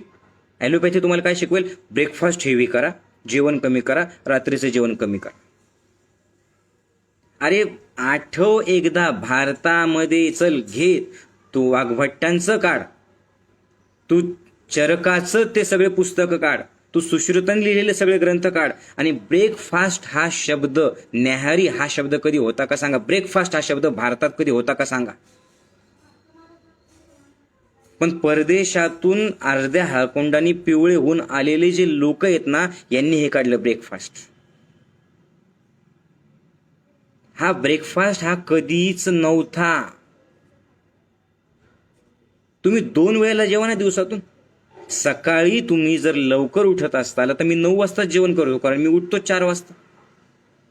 मग 9 ते दुपारी 1च्या दरम्यान तुमचं जेवण झालं पाहिजे. काहीच खायचं नाही तोपर्यंत. सकाळी सकाळी चहा काय गरज आहे? कुठला प्राणी चहा घेतो? कुठला प्राणी चहा घेतो सांगा ना मला. हे तुम्हाला व्यसन लावलेले लक्षात घ्या. हे सगळं आपल्या शिबिरात आपण शिकलेलो आहे. जे साधक नवीन आहेत, जे साधक पहिल्यांदाच ऐकतायत, त्यांनी अगोदर शिबिर करा. हे कुठल्या बाबाचं शिबिर नाहीये. अगदी सायंटिफिक चहा कुठल्या वर्षी भारतात आला, कसा तो भारतात पसरवला गेला, मांसाहार करायला पाहिजे की नाही करायला पाहिजे, आहार कुठल्या पद्धतीचा घ्यायचा, प्राणायाम नेमके कुठले करायचे, जीवनशैली कशी ठेवायची, मनाला आनंद कसा द्यायचा, विचार शून्य कसं व्हायचं, ध्यान कशा प्रकारे करायचं, हे सगळं सायंटिफिकली तुमच्याकडनं करून घेतात. आपल्या औरंगाबादमध्ये जे चैतन्य वन आहे, चैतन्य वन कुठल्या बाबाचा आश्रम नाहीये. चैतन्य वन ही जिवंत माणसांची प्रयोगशाळा आहे. मी सांगतो, मी असं जीवन जगलेलं आहे, तुम्ही करून बघा. जे लोक करतात त्यांना अनुभव येतात. मी तेच सांगतो, माझ्यावर सुद्धा विश्वास ठेवण्याची गरज नाही, पण तुम्ही करून बघा. आणि ज्यांनी शिबिर केलेलं आहे आणि तरी सुद्धा जर ते पालन करत नसतील तर त्यांनी आत्तापासून सुरुवात करा. आणि मी काय सांगतो, अरे करून तर बघ रे, असं कधी असतं का, असं कधी असतं का म्हणू नका, करून तर बघाव तुम्ही, करून बघा ना तुम्ही, काय हरकत आहे करून बघायला. 1 महिना 2 महिने तुम्ही माऊली जे ऐकतात ते करून बघा. जर तुम्हाला फायदा नाही झाला तर सोडून द्या ना, काही प्रॉब्लेम नाहीये. पण हे केल्याशिवाय, केल्याने होत आहे रे, आधी केलीची पाहिजे. मग काय सांगितलं मी तुम्हाला, हे सकाळी मैद्याचे पदार्थ खाणं सोडून द्या, हे चहा घेणं सोडून द्या. नाही सवय लागलेली आहे, मग तोड ना, त्या सवयीनेच तर तुझ्या शरीराला तू ताण घेतोय ना. कधी जेवायचं, 9 ते 11च्या दरम्यान पाहिजे तेवढं जेवा, आणि त्या जेवणामध्ये कच्च्या भाज्या 60 ते 70%, सॅलेड पाहिजे. तुमचं शरीर मला सांगा कशासाठी निर्माण केलेलं आहे, हे शरीर कशासाठी निर्माण केलेलं आहे तुम्हाला काय वाटतं, मांसाहारासाठी? मांसाहार कसा घुसाडला तुमच्या अभ्यासक्रमामध्ये, कुणी घातलं त्या मांसाहाराला अभ्यासक्रमामध्ये? आणि आज दवाखान्यात डॉक्टर लोक सांगतात मांसाहार कर, मांसाहार कर. सगळ्यात फॅड फालतूपणा निघालेला आहे. व्हिटॅमिन B12 ची कमी हा सगळ्यात मोठा फ्रॉड आहे. आणि व्हिटॅमिन B12 ची कमी झाल्याच्या नंतर मग तुम्ही नॉनव्हेज खाल्लं पाहिजे, हाडं दुखतात नॉनव्हेज खाल्लं पाहिजे, हा सगळ्यात मोठा फ्रॉड आहे. त्याचे वेगवेगळे व्हिडिओ आहे, आजचा विषय तो नाहीये, पण मी सांगतोय हे फ्रॉड आहे, हे काहीच करण्याची गरज नाही. मला सांगा, शरीर माझं नाव काय, कोणा तुम्ही तुमचं शरीर बघा ना, अभ्यास करा ना शरीराचा. शरीर कशासाठी, हे आतडं कशासाठी निर्माण केलेले परमात्म्याने? अरे बाबा, शाकाहारी जेवढे प्राणी आहे, शाकाहारी प्राण्याचं आतडं हे त्याच्या उंचीच्या 6 पट लांब आहे. सांगा किती? 6 पट लांब. म्हणजे जर का समजा तुमची उंची 6 फूट आहे, तर तुमचं आतडं जे आहे ना ते 36 फूट लांब आहे. पण मांसाहारी जो प्राणी आहे, त्या मांसाहारी प्राणी मात्र त्याचं आतडं फक्त 12 ते 16 फूट इतकंच लांब असतं. मग त्याच्यावर का अन्याय केला का देवाने? का त्याला लांब आतडं दिलं नाही? लांब आतडं याच्यामुळे दिलं नाही, नीट व्यवस्थित आहे का, लांब आतडं याच्यामुळे दिलेलं नाहीये की तो नॅचरली मांसाहारी आहे. कसा मांसाहारी आहे? त्याचे दात बघा, तुमचे दात बघा, त्याला सुळे आहेत का बरं? लचका तोडायचा आहे त्याला. तुम्हाला सुळे आहेत पण दाताच्या लेवलला आहे. तुम्हाला भडीमार होईल सगळीकडनं, लक्षात घ्या. तुम्हाला दवाखान्यात डॉक्टर स्वतः सांगतील की मांसाहार करायला पाहिजे, आणि हे तेच डॉक्टर सांगतात जे स्वतः पार्ट्याच्या नावाखाली दारू ढोसतात, जे स्वतःला ब्लड प्रेशर आहे, ज्यांना स्वतःला रोग झालेला आहे. तुम्ही माझं ऐका, मला असं म्हणायचं नाही, तुम्ही 4 शिव्या घाला मला, कारण तुमचा इगो दुखावला गेला आणि तुम्ही ते करताल. पण मी काय सांगतोय, तरी सुद्धा मी सांगतोय ते करून बघा. नाही बदल झाला ना मग बघ, नाही बदल झाला तर मग बघ, बदल होणारच आहे. या बॅचला 85 वर्षाचे एक आजोबा होते. आत्ताच्या बॅचला स्वतः 6 डॉक्टर्स होते, ज्यांचे 50-50 खट्यांचे हॉस्पिटल्स आहेत, ज्यांनी 7-7 लाख रुपये त्यांच्या आरोग्यावरती खर्च केले. आणि ते भेटले, माझ्या गळ्यात पडले, कडकडून मिठी मारली, रडले अक्षरशः की माऊलीजी नाही, ही जीवनशैली ठेवल्याच्या नंतर काहीही करण्याची गरज नाही, आम्हाला कळालं, आणि त्यांचे रोग दूर झाले. हे ठामपणे मी सांगू शकतो. का बरं? 25 वर्षापासून 2 कोटी लोकांपर्यंत मी पोहोचलेलो आहे. ज्ञानयोग ध्यान शिबिराच्या माध्यमाने 2 कोटी लोकांपर्यंत हे ज्ञान पोहोचवलेलं आहे. मी त्यांच्यापर्यंत, त्यांच्या सेवेसाठी मी सतत तयार असतो की चला तुम्ही केव्हाही या, मी तुमच्यासाठी तयार आहे. आणि हे 2 कोटी जाऊ द्या, तुमच्या समोर हा बाबा आहे जो स्वतः हे जीवन जगतोय. तुमचा जबडा असा हलवून बघा, हे बघा असा. आता असा आडवा जबडा जो आहे ना, आडवा जबडा, तो फक्त शाकाहारी प्राण्यांचा हलतो. तुम्ही कुठलाही मांसाहारी, कुत्रा असेल, वाघ असेल, मांजर असेल, कुठलाही मांसाहारी प्राणी बघा, त्यांचा जबडा असा नाही आला, त्यांचा जबडा खाली आणि वरती होतो फक्त. काय कारण असेल? अरे साधा बिबट्या जर बघितला तर 100 किलोच्या माणसाला उचलतो, दात रोवतो आणि घेऊन जातो. कशामुळे असं होतं? कारण त्यांना जर अशी हालचाल, इथलं हा जो जॉईंट आहे ना, त्याला जर असं केलं तर ते तुटून जाईल ना. ते तुटू नये का बरं? तो नैसर्गिक मांसाहारी म्हणून त्याचे फक्त खालीवरती हालचाल होते. त्याचे नख आणि आपले नख बघा. मांसाहारी प्राणीचे नख अनुकूचित आहे का बरं? भक्ष्य पकडायचे तुमचे नख बघा. अरे एवढंच नाही, पाणी प्यायची पद्धत त्यांची तुमची पाणी प्यायची पद्धत बघा.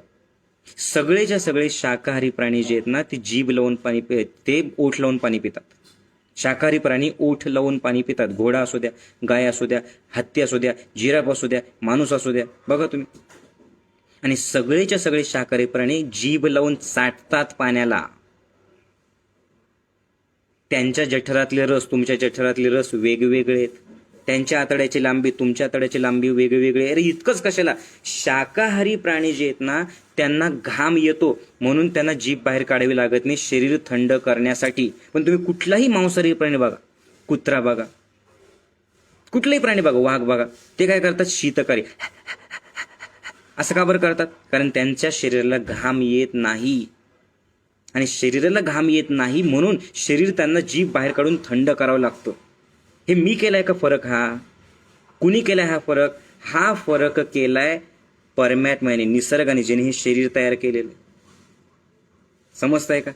मग तुमचं शरीर फक्त आणि फक्त तयार झालंय शाकाहारासाठी. शाकाहारात सुद्धा काय?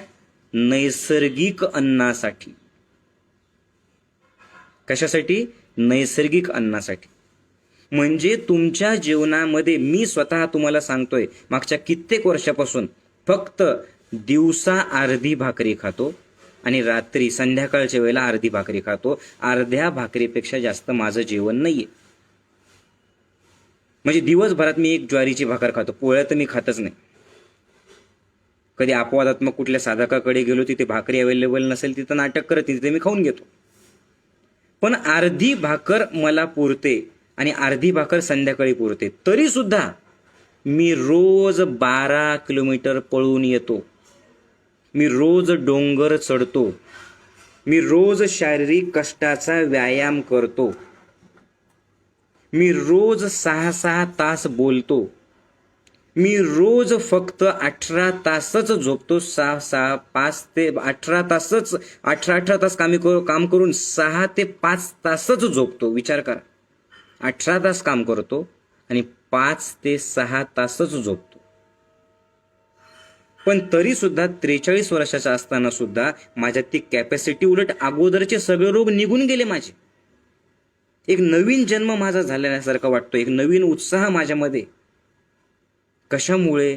कारण मी नुसत्या पोकळ हवेतल्या गप्पा मारत नाही. मी जे बोलतोय, मी अनुभव घेतो मग तुम्हाला सांगतो. मी स्वतः त्या अर्ध्या भाकरीच्या सोबत जी कुठली भाजी असेल ती कुचकरा करून घेतो.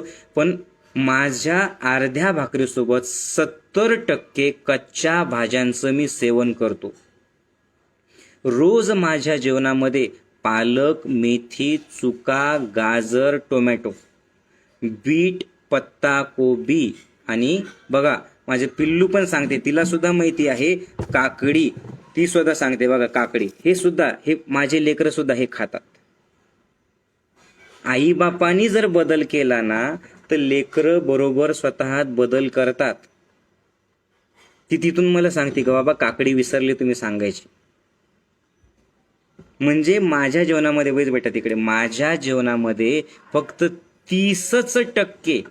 30% शिजलेलं अन्न असतं आणि 70% हे कच्चं अन्न असतं. तुम्ही सुरुवात करा ना. पण तुम्ही नौटंकी नाही, आम्हाला चव लागत नाही त्याची, आम्हाला सवय नाही त्याची, मळमळ होते म्हणे, मळमळ. पुरी तर केवढे नाटके असतात, पोरं केवढे नाटके असतात. पालक महिला पाहिजे काय? कचोरीन समोसा व्हायचं समोशासारखं. अरे हे जे जेवण आहेत ना बाहेरचे, लक्षात घ्या. आज तुम्ही जे चायनीज खाता, अरे चायनीजमध्ये अजिनोमोटो टाकल्याशिवाय चायनीज तयार होऊ शकत नाही.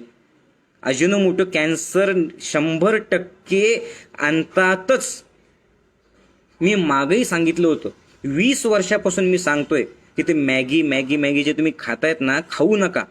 लोक मला नावं ठेवायचे, जसे आज अनेक लोक नावं ठेवतात ना, तसं लोक मला नावं ठेवायचे की हा बाबा कशातही वाईटच बघतो, कशातही काही बघतो.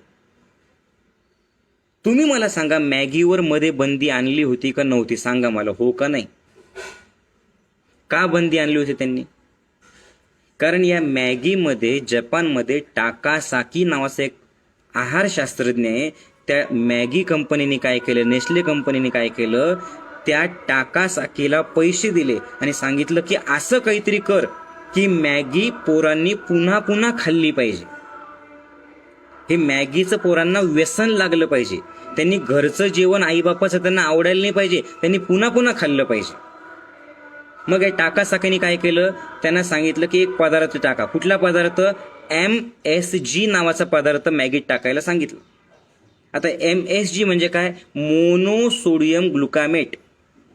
आता हे जे मोनोसोडियम ग्लुकामेट आहे, MSG जे आहे ना, हे टाकलं. हे काय आहे MSG? हे सुईच्या टोका एवढं घ्या आणि मातीत मिक्स करा. ती माती सुद्धा तुम्हाला खावीशी वाटते. कशामुळे? कारण माझी भूक भागली या संवेदना मेंदूपर्यंत पोहोचवणाऱ्या पेशींना ते बधीर करून टाकतं आणि लेकराला खावंसच वाटतं. म्हणून आज लेकरात कोणता रोग वाढलेला आहे? 2 रोग सगळ्यात जास्त वाढलेले आहेत लेकरांमध्ये. कुठले? एक लठ्ठपणा आणि दुसरं 2-2 दिवस संडास न होणं. आईबाप परेशान. अरे तुमच्या माझ्या लहानपणी तुम्ही मला सांगा, पेडियाट्रिशियन म्हणजे लहान मुलांचे वेगळे दवाखाने होते का? आज चौकात लहान मुलांचे वेगवेगळे दवाखाने. कधीपासून सुरुवात होतं दवाखाना? तुम्हाला जन्म झाल्या सांगतात त्याला 2 दिवस काचेच्या पेटीत ठेवावंच लागणार आहे. मला सुद्धा सांगितलं होतं की तुमच्या मुलीला जन्मतः तिला कावीळ झालेला आहे, तुम्ही जर काचेच्या पेटीत ठेवलं नाही ना तर बघा मग तुमची रिस्पॉन्सिबिलिटी. मी त्यांना सांगितलं माझं लेकरू झालं ना ते माझीच रिस्पॉन्सिबिलिटी आहे. म्हणे बघा बरं का, नंतर तुम्ही पुन्हा येता आले तर आम्ही घेणार नाही. म्हटलं चालेल. मी घेऊन गेलो. नॉर्मल डिलिव्हरी होती आणि माझ्या बाळाला एक दिवसाच्या मी फक्त सकाळी कोवळ्या उन्हात ठेवायचो, झालं. अरे जन्मतः शरीर थोडंसं पिवळसर होतच ना. काचेच्या पेटीत ठेवायची गरज काय? गरज आहे पैसे कमवण्यासाठी.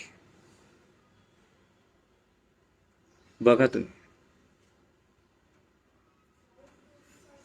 हे जे MSG आहे ना, हे MSG मुळे काय झालं मग? मॅगी मधलं MSG त्याने टाकलं आणि पोरांना भुका लागू लागल्यासारखं खायचं आणि ती टेस्ट त्यांना लागली. मग यांचं विकल्या गेलं. पण दुसरीकडे हे नंतर प्रूव्ह झालं. काय प्रूव्ह झालं? की MSG मुळे, मोनोसोडियम ग्लुकॅमेटमुळे कॅन्सर होतो. हे प्रयोगशाळेत सिद्ध झाले. जे मी 20 वर्षापासून सांगायचो तर लोक मला शिव्या घालायचे, हा कशातही काही बघतो. मग नंतर त्याच्यावर बंदी आणली. या भामट्यांनी काय सांगितलं? अच्छा MSG मुळे कॅन्सर होतो हे आम्हाला माहिती नव्हतं, आता आम्ही MSG टाकणार नाही. मग जाहिरात येऊ लागली. तुम्ही जर काही 1 वर्षापूर्वी जर पॅकेट बघितलं ना, मग नंतर जाहिरात कुठली येऊ लागली? No MSG added. पण आतापर्यंत मोनोसोडियम ग्लुकॅमेट टाकल्यामुळे जे आम्ही तुमच्या विश्वासावर जाहिरातीकडे बघून आम्ही खाल्लं, लेकराला दिलं आणि एवढे कॅन्सरनी पोरं मरू लागले. मग यांना फाशीची शिक्षा द्यायला पाहिजे की नाही द्यायला पाहिजे? पण नाही देऊ शकत. का बरं? कारण तुम्ही जाहिरातीत अडकले. जे खोटं ओरडून तुम्हाला सांगतात ना ते तुम्हाला खरं वाटतं आणि माऊली जे अभ्यास करून सांगताय ते तुम्हाला खोटं वाटतं. का बरं? कारण माऊलीकडे कुठे डिग्री आहे तशी पुस्तकी ज्ञानाची? अरे तुमचा अगर आपका बस चालता ना तर तुम्ही आज वाघभट्टाला, चरकाला, सुश्रुताला सुद्धा विचारलं असतं की तुमची काय डिग्री आहे. डिग्री असेल तर बोल. आज हे असं झालेलं आहे. स्वतःचे अनुभव, स्वतःवरती प्रयोग करणं, तळमळ लोकांसाठी काहीतरी करणं आणि खरंच तळमळीने कुणीतरी काहीतरी करणारे याच्यावर लोकांचा विश्वासच नाही. पण माझा मात्र अनुभव आहे. माझ्यासोबत साधक असे जोडले गेलेले आहेत, एवढे जोडले गेलेले आहेत की लोकांना आश्चर्य वाटतं. अगदी आपलं आता ज्ञानयोग ध्यान शिबिर घेतोय, लोकांना एवढं आश्चर्य वाटतं की माऊलीजी तुम्ही आयुष्यभराकरता एकदा फक्त 1500 रुपये घेतात आणि रोज वरण भात भाजी पोळी आणि स्वीट एवढं सगळं देतात. रोज जेवायला देतात, वरण भात भाजी पोळी. आम्ही साधं हॉटेलमध्ये गेलो की 1500 रुपयात आमचं होत नाही. तुम्ही आयुष्यभर आम्हाला कसं काय देतात? मी फक्त हसतो त्यांच्याकडे बघून. अरे तुम्हाला हा असेल का नसेल अनुभव नाही, पण मला अनुभव आहे की तुम्ही जर लोकांसाठी तळमळीने काम करायला लागलात ना तर तुमचं काम तुमचं राहत नाही. तुमचं काम तो परमेश्वर करून घेतो या लोकांच्या रूपात. आज ज्ञानयोग मला काहीच करण्याची गरज नाही, आज साधकांचा झालेला आहे. आज माझा नाहीये. ज्ञानयोग एक चळवळ बनलेली आहे. ज्ञानयोग ध्यान शिबिर एक जीवन बदलणारं एक काहीतरी केंद्र बनलेलं आहे, एक दीपस्तंभ बनलेला आहे की जे लोकांना योग्य मार्गदर्शन करतं. मला काही करण्याचीच गरज पडत नाही. तुम्ही एकदा खरंच येऊन बघा. अनेक चॉकलेट सुद्धा तसेच येतात, सांगायला वेळ नाही तेवढा, हा विषयच खूप मोठा आहे. मग मी सांगत काय होतो तुम्हाला की शक्यतो दोनदाच जेवा, दोनदाच. मग माऊली फळं कधी खायचे, माऊली बाकीच्या सगळ्या गोष्टी कधी खायच्या, त्या जेवणाच्याच 1 तासात काय खायचं ते खाऊन घ्यायचं. सकाळचं जेवण करायचं, रात्रीचं जेवण लवकर करायचं. आणि काय काय सांगितलं मी तुम्हाला, त्या जेवणामध्ये 70% कच्च्या भाज्या खा. मला कोणीतरी आता विचारलं की माऊली बीपी कसं कमी करायचं, मी तुम्हाला तेच सांगतोय की आपल्या यूट्यूबच्या चॅनलवरती जा, माऊलीजी दोस्ताने हे चॅनल काढा, त्याच्यात सूर्य प्राणायाम, सूर्यनमस्कार प्राणायाम आणि महेश प्राणायाम असे 3 प्राणायाम दिलेले. ते प्राणायाम रोज 20 मिनिटं करा सूर्यामध्ये बसून. सूर्यशक्ती ध्यान आहे ते तुम्ही करा. आणि ते झाल्याच्या नंतर रोज तुमच्या जेवणामध्ये 70% कच्च्या भाज्या खा आणि 100% शाकाहारी बना. मी तुम्हाला बॉन्ड पेपरवरती लिहून देऊ शकतो की तुमचं बीपी 7 दिवसाच्या आत नॉर्मल होणार आहे, तुमची शुगर 7 दिवसाच्या नॉर्मल होणार आहे. हे मी कशामुळे सांगतोय, कारण मी ते अनुभवलेलं आहे. कळतंय का? सात्विक अन्न घ्या, सहजता. तुम्हाला आहे ना, तुम्हाला पहिल्यांदा काय करा, पहिल्यांदा तुम्ही बघा, कॉमन सेन्स वापरा. सगळे प्राणी हेच करतायत हो, सगळे प्राणी हेच करतायत. जे शाकाहारी प्राणी आहे ना ते शाकाहारीच आहेत. बघा तुम्ही, गाय भुके वाचून मरत असेल पण कुठल्या प्राण्याला फाडून खाणार नाही, मरल पण खाणार नाही. आणि वाघ भुके वाचून मरत असेल पण तरी सुद्धा मरल पण ते गवत खाणार नाही. ज्याला ज्यांनी जसं निर्माण केलं ना तसंच करायचं. भाज्या कच्च्याच खायच्या का?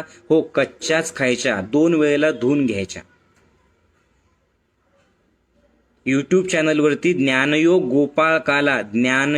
गोपाळ काला नावाचा एक व्हिडिओ आहे, तो बघताल तुम्ही. त्याच्यात सगळं 100% दिलेलं आहे की कसं कसं जे काय काय एकत्र करायचंय आणि तुम्ही ते करा. इतके सुंदर अनुभव. गोळ्या घ्यायची गरज नाही. या बॅचमध्ये एक बडे काका होते, कदाचित असतील, ते ऐकत असतील आता सुद्धा. त्यांना 1 वर्षापासून त्यांना कानाचा प्रॉब्लेम होता. 1-1.5 लाख त्यांना खर्च केले होते. काहीतरी झालेलं होतं आणि कानात त्यांना गू असा आवाज ऐकू यायचा, खूप दूरचे आवाज ऐकू यायचे. इतके पैसे खर्च केले, एवढे पैसे त्यांनी खर्च केले पण झालं नाही. बस या शिबिरात ते आले, पहिल्या शिबिरात आले, त्यांचं बीपी शुगर नॉर्मल झाली. अशा हजारो लोक आहेत. या शिबिरात आले. या शिबिरात आल्याच्या नंतर त्यांनी आपले सूर्यशक्ती ध्यान नावाचं ध्यान आहे, आपल्या 100 साधकांसोबत सूर्यशक्ती ध्यान ते करायला लागले. आणि जसं सूर्यशक्ती ध्यान ते करायला लागले, काडकन आवाज आला आणि जशी घडी विस्कटलेली बरोबर बसते तसं कानात काहीतरी झालं. काय झालंय मला सांगता येणार नाही, त्यांनाही नाही सांगता आलं. पण त्या क्षणापासून त्यांचं ते कानातला आवाज बंद झाला. 1 नाही, 1000 लोक आहे. फक्त जोडल्या गेलं पाहिजे. आणि जोडल्या गेलं ना, तुम्ही शिबिर नंतर करा, केव्हाही करा, पण जे जोडल्या गेला ना ते बरोबर होतं. दुसरा एक अनुभव सांगतो आपल्या साधकांचा. या आत्ताच्या शिबिरात होते ते. खरंच मी तर परमेश्वराला, मला कधी कधी अश्रू येतात, आनंदाश्रू येतात, डोळ्यात पाणी येते की काय देणगी दिली परमात्म्याने ज्ञानयोग. म्हणजे एका व्यक्तीने, आता त्यांचं मी नाव सांगणार नाही, ते स्वतःच वाटल्यास ते येतील आणि सांगतील. त्यांनी काहीतरी प्रॉब्लेम आयुष्यात असेल, त्यांनी ठरवलं आज आत्महत्या करायची, आज मरूनच जायचं. आणि कसं मरायचं मग? सकाळी गेले दारूच्या दुकानात, आणि दारूच्या दुकानात गेल्याच्या नंतर मलाही माहिती नाही, त्यांनी उभं राहून सांगितलं. या बॅचमध्ये जे लोक असतील ना, तुम्ही अनुभव त्यांचा ऐकलेला असेल, ते त्यांच्या डोळ्यात आनंदाश्रू होते. इथं वनात आल्याच्या नंतर त्यांनी उभं राहून सांगितलं की माऊलीजी, मी दारूच्या दुकानात गेलो आणि मरायचंच आहे ना, 18 बाटल्या दारू संध्याकाळपर्यंत पिल्या, 18 बाटल्या. तसेच नशेमध्ये गेले. आणि चालता मोबाईल काढला आणि मोबाईलवरती यूट्यूब काढलं. आणि यूट्यूब काढल्याच्या नंतर सहज त्यांना एक व्हिडिओ आपला दिसला. आणि तो व्हिडिओ नेमका जबाबदारीविषयी, कृतज्ञतेविषयी, आईवडिलांनी तुझ्यासाठी, तुझा जन्म कसा झाला, असं कशासाठी तो विषय होता. ते त्यांनी दारूच्या नशेतच ऐकलं. आणि ते ऐकल्याच्या नंतर ते तसेच झोपून गेले. त्यांना सकाळी उठले, शुद्धीवरती आले, त्यांना आठवले आपण काय ऐकलं होतं. आणि ते ऐकल्याच्या नंतर ते सरळ दारूच्या दुकानात गेले, त्यांचा सगळा हिशोब करून टाकला. त्या क्षणात मंदिरात गेले आणि त्यांनी माळ घातली. त्याला झाले 1 वर्ष. ती माळ घातली. आजपर्यंत त्यांनी चुकीचे कामं केले नाही. त्यांची आर्थिक प्रगती झाली. त्यांचं सगळं चांगलं झालं. त्यांना इतके अनुभव मी बाकीच्या सांगत बसत नाही, पण नुसतं ऐकल्यानी काय काय काय काय होऊ शकतं बघा. बघा काय होऊ शकतं. आणि हे काय, मी हे कुठल्या बाबाचं, हे मी बाबा नाही ना, कीर्तनकार नाही ना, समाज सुधारक नाही. मी फक्त मला जे अनुभव आले ना, माझी एवढी तळमळे की तुमच्यापैकी प्रत्येकाने ते अनुभवायला पाहिजे. प्लीज गोळ्या घेऊन घेऊन घेऊन घेऊन मरत राहू नका हो. त्या गोळ्यांनी तुमच्या किडन्या खराब होतात. त्या गोळ्यांनी तुमचं लिव्हर खराब होतं. पुन्हा हे काय करतात, फॅटी लिव्हर म्हणून तुम्हाला त्रास देतात. नवीन काहीतरी करायचं. आणि ज्या ज्या वेळेला मी तुम्हाला सांगतो ना, मला सुरुवातीला लोकांनी शिव्याच घातलेल्या आहे. मी कोरोनाबद्दल सुद्धा सांगत होतो, रे काही नाही रे, व्हायरस आहे, तुम्ही काळजी घ्या, काही करण्याची गरज नाही, आम्ही तेच करू. मी ती व्हिडिओ काढून टाकले शेवटी. आणि आज बघा तुम्ही काय चालू आहे बघा सगळीकडे. तुम्हाला आहे ना सहजता नाही पाहिजे, साधेपणा नकोय तुम्हाला. तुम्ही, आणि याच्यासाठी हा धंदा केवढा झाला तुम्ही बघा. तुम्ही बघा, अहो आरोग्याच्या पॉलिसीज काढल्या जातात. दवाखान्यात गेल्याच्या नंतर पहिल्यांदा तुम्हाला विचारलं जातं, पॉलिसी काढलेली आहे का? यस. मग जेवढी पॉलिसी जास्त तितकंच बिल बरोबर केल्या जातं. आणि पॉलिसी काढणारा माणूस म्हणजे त्यांनी मान्य केलं की मी आजारी पडणार आहे. तुम्हाला कदाचित मी पागल वाटेल, पण मी आयुष्यात कधीही असली आरोग्याची पॉलिसी काढणार नाही ना. मी कधी जी सध्याला चालू आहे ती, पैसे दिले मला कुणी तरी सुद्धा ती लस कधी घेणार नाही, कधीच घेणार नाही. इथले साधक, अनेक साधक आहे ज्यांना कोरोना झाला होता, गोळ्यांशिवाय फक्त 3 दिवसाच्या आहारातून ते बरे झाले. पण हे आम्ही सांगणार नाही.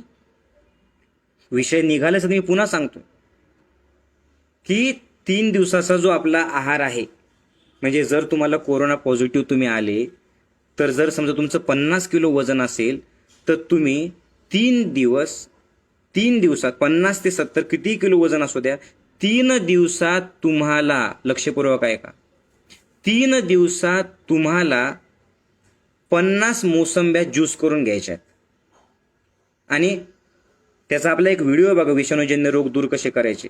आणि त्याच्यानंतर नारळ पाणी रोज घ्यायचंय. 4थ्या दिवशी तुमचा रिपोर्ट नॉर्मल येतो. 4थ्या दिवशी रिपोर्ट नॉर्मल येतो तुमचा. आणि मी तर ठामपणे सांगतोय ना, अरे भारताने जर जगाला आयुर्वेदाचं वरदान दिलं, तर हे कुठलंही सरकार असू द्या, मी त्यांना सांगतोय की तुम्ही असे किती प्रयोग केले की आयुर्वेदाने ठीक होतात का? सांगा ना, आयुर्वेदाने कोरोना ठीक होतो का? हे प्रयोग तरी केले का हो तुम्ही? होमिओपॅथीने ठीक होतात का? तर माऊलीजी म्हणतात, मी तर एवढं सांगतो, तुमच्या डोळ्यात बघून सांगतोय की ज्यांची ज्यांची इच्छा आहेत ना, असे 1000 लोक तयार आहेत आणि हजारो लोक ठीक झालेले आहेत कोरोना. ज्यांची ज्यांची इच्छा आहे ना, त्यांना माझ्याकडे द्या, तुमच्या गोळ्यासोबत ठेवा आणि ते माझ्याकडे ठेवा. जर समजा काही झालं त्या कोरोनाच्या पेशंटला, लोक काय म्हणतात की मी जबाबदार नाही, लिहून घेतात. काय लिहून घेतात? की जे काही होईल ऑपरेशन नंतर त्याला तुम्ही जबाबदार. मी तुम्हाला सांगतो, जे काही होईल त्याला मी जबाबदार आहे. मी चल कर, मी सांगतोय तसं. 100 पेशंट ॲलोपॅथीकडे द्या, 100 पेशंट माझ्याकडे द्या, 100 पेशंट आयुर्वेदाकडे द्या. आणि मृत्यूचं प्रमाण तुमचे जितके गेले त्याच्यापेक्षा 1 जरी जास्त गेला ना, मला फाशी शिक्षा द्या, मी तयार आहे. पण हे ते करू शकत नाही. कारण काय त्यांची त्यांना माहिती आहे. हे मी एवढ्या आत्मविश्वासाने का सांगतोय? अरे मी स्वतः ते केलेलं आहे, मी करतोय ते, मी ते अनुभवतोय. माझे 2 कोटी साधक अनुभवतायत ते. इथे आपल्यापैकी अनेक लोक असे असतील की ज्यांना कोरोना डिटेक्ट झाला आणि डिटेक्ट झाल्याच्या नंतर त्यांनी तो 3 दिवसाचा ज्यूस आणि तो आहार घेतला आणि त्यांचा रिपोर्ट नॉर्मल झाला. हे जर कोणी ऐकत असेल माझं, आणि आपल्या साधकांपैकी कोणी असं प्रयोग करून बघितलं, त्यांचे रिपोर्ट आहेत माझ्याकडे, तर याला कारण काय? नैसर्गिक जेवण. तुम्हाला नैसर्गिक अन्न घेण्यासाठीच परमेश्वराने बनवलेलं.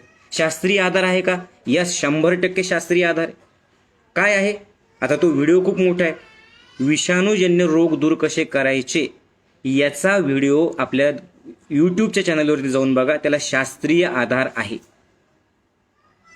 आणि जर तुम्हाला तो व्हिडिओ पाहिजे असेल तर आपल्या पंढरी गुरुजींचा नंबर लिहून घ्या, 90 21 53 21 57. याच्यावरती मेसेज करा, 90 21 53 21 57. याच्यावरती मेसेज करा. त्याच्यावर मेसेज करून त्यांना सांगा की मला तो व्हिडिओ पाठवा. किंवा आपल्या दुसऱ्या शिक्षिका आहे पुष्पाताई पाटील, पुष्पाताई पाटील त्यांचा नंबर घ्या. लेडीज ताईंना कॉल करू शकतात. तुमच्या काही शंका असेल तरी पुष्पाताईंना कॉल करू शकतात. पुष्पाताई स्वतः सध्याला ऐकत असतील, त्या पुष्पाताई सुद्धा, त्यांना वयाच्या 60 वर्षाच्या पण त्या सुद्धा शिबिर घेतात आपले ज्ञानयोगाचे. त्यांना लो बीपीचा त्रास होता, डोकेदुखीचा त्रास होता. 20 वर्षापूर्वी शिबिर केलं तेव्हापासून एक गोळी त्यांनी घेतली नाही. पुष्पाताईंचा नंबर लिहून घ्या, 88 30 51 88 30 51 98 64. हा पुष्पाताईंचा नंबर. तुम्ही कॉल करू शकता त्यांना डायरेक्टली, ते तुम्हाला सांगतील. कॉमेंट पण त्याच्यात टाकलेली. सूर्यभान गुरुजींच्या नंबरची पण कॉमेंट करा. बघा कित्येक कॉमेंट आले की येस आम्ही हे केलेलं आहे. कितीतरी कॉमेंट्स आले. आणि हे कशामुळे माहितीये का, हे उगीच काहीतरी पानसटपणा काहीतरी बोलायचं म्हणून बोलत नाही. एवढा ठाम आत्मविश्वासाने तुमच्या डोळ्यात बघून मी का बोलू शकतो, कारण याला प्रत्येक गोष्टीच्या पाठीमागे शास्त्रीय आधार आहे. मी सांगतोय म्हणून तुम्ही ऐका असं मी बिलकुल सांगत नाही. आहाराचे कित्येक व्हिडिओ आहेत यूट्यूब चॅनलवरती आपल्या, ते बघून घेतात. आणि सगळे प्राणी, हे तुम्ही मला सांगा, सगळे प्राणी हेच करताय की नाही करत? हे करतायत की नाही करत? नैसर्गिक जेवण करतायत की नाही करत? माणसाचं आतडं, माणसाचं शरीर, माणसाचे डोळे हे नैसर्गिक जेवण करण्यासाठीच झालेले. पण तुम्हाला ऑपरेशन करायचे, तुम्हाला पार्ट्स बदलायचे, तुम्हाला पॉलिसीज काढायच्या आहेत, तुमचा त्याच्यावरती विश्वास आहे. खूप काही सांगण्यासारखं आहे, मला लवकर थांबवायचं आहे. म्हणून मी काय सांगतोय, पहिल्यांदा आहारात बदल करा. नंबर 2, काय काय बघितलं आहारात बदल? भूक लागली तेव्हा जेवण करायचं, 2दाच जेवण करायचं, पूर्ण शाकाहारी बनायचं, 70% कच्च्या भाज्या खायच्या. आणि सगळ्यात महत्त्वाचं यासाठी आहे ना, तुम्ही टीव्ही बघत जेवण करणं सोडा. तुम्हाला भूक नसते, हा तुम्ही बघा, असं आहे की नाही, तुम्हाला भूक नसते पण तुम्ही टीव्ही समोर बसले ना की तुम्हाला भूक लागते. मग तुम्ही काय करता, टीव्ही समोर बसले की बसल्या खाणं सुरू, चिप्स खाताल, लाडू खाताल, काहीतरी खाताल. रोज सकाळी 5 किलोमीटर आणि संध्याकाळी 5 किलोमीटर चाललंच पाहिजे. हे हात कशासाठी निर्माण केले? काम करण्यासाठी. हे शरीर कशासाठी निर्माण केलं? कार्य करण्यासाठी. हे पाय कशासाठी निर्माण केले? चालण्यासाठी, बसण्यासाठी निर्माण केलेलं नाहीये. तुमचं शरीर चाललंच पाहिजे. तुम्ही जेवढं चालाल तेवढं तुमचं शरीर चालेल, तेवढं तुमचं जीवन चालणार, एवढं लक्षात ठेवा. बघा कित्येक लोक सांगतात, बरंच जे सांगतात माझ्या आईची बीपीची गोळी बंद झाली. कित्येक लोक सांगतात की त्यांचा कोरोना बरा झाला. कित्येक लोक सांगतात की त्यांनी उपवास केलेला आहे. बघा कितीतरी लोक सांगतात दर महिन्याला आम्ही तो उपवास करतोय. आणि हे सुद्धा माझ्या मनाचं नाही ना, हे सुद्धा कोणाचं आहे? भारतात त्यासाठीच दिलेलं होतं. आता सांगायला तेवढा वेळ नाही, 2 तासापेक्षा जास्त वेळ होऊन जाईल नाही तर. पण हे कशासाठी मी सांगतोय? हे याच्यासाठी सांगतोय की बाबा रे, तुम्ही हे बघा, करा किंवा नका करू, तुम्ही शिव्या द्या मला किंवा चांगलं बोला, मला त्याचा फरक नाहीये. पण मी कशासाठी सांगतोय की तुम्ही करून तर बघा. जर गोळ्यांशिवाय जगू शकत असाल तर. नंबर 2, नीट ऐका, पहिलं सांगितलं मी आहाराविषयी. नंबर 2 आहे विचार. काय सांगितलं मी? विचार. आता हे जे विचार आहे ना, विचार, हे विचारांचं सगळ्यात महत्वाचं आहे. विचार, या विचारांचं काय आहे?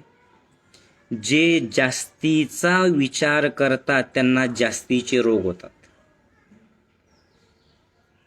पुन्हा एकदा सांगतो, मला आहे ना हे एक गोष्टीला खरं तर 2-2 तास पाहिजे होते, पण मी पुन्हा एकदा सांगतो, जे जरा जास्तच ग्रेट आहेत असं त्यांना वाटतं ना, त्यांना ग्रेट रोग होत असतात.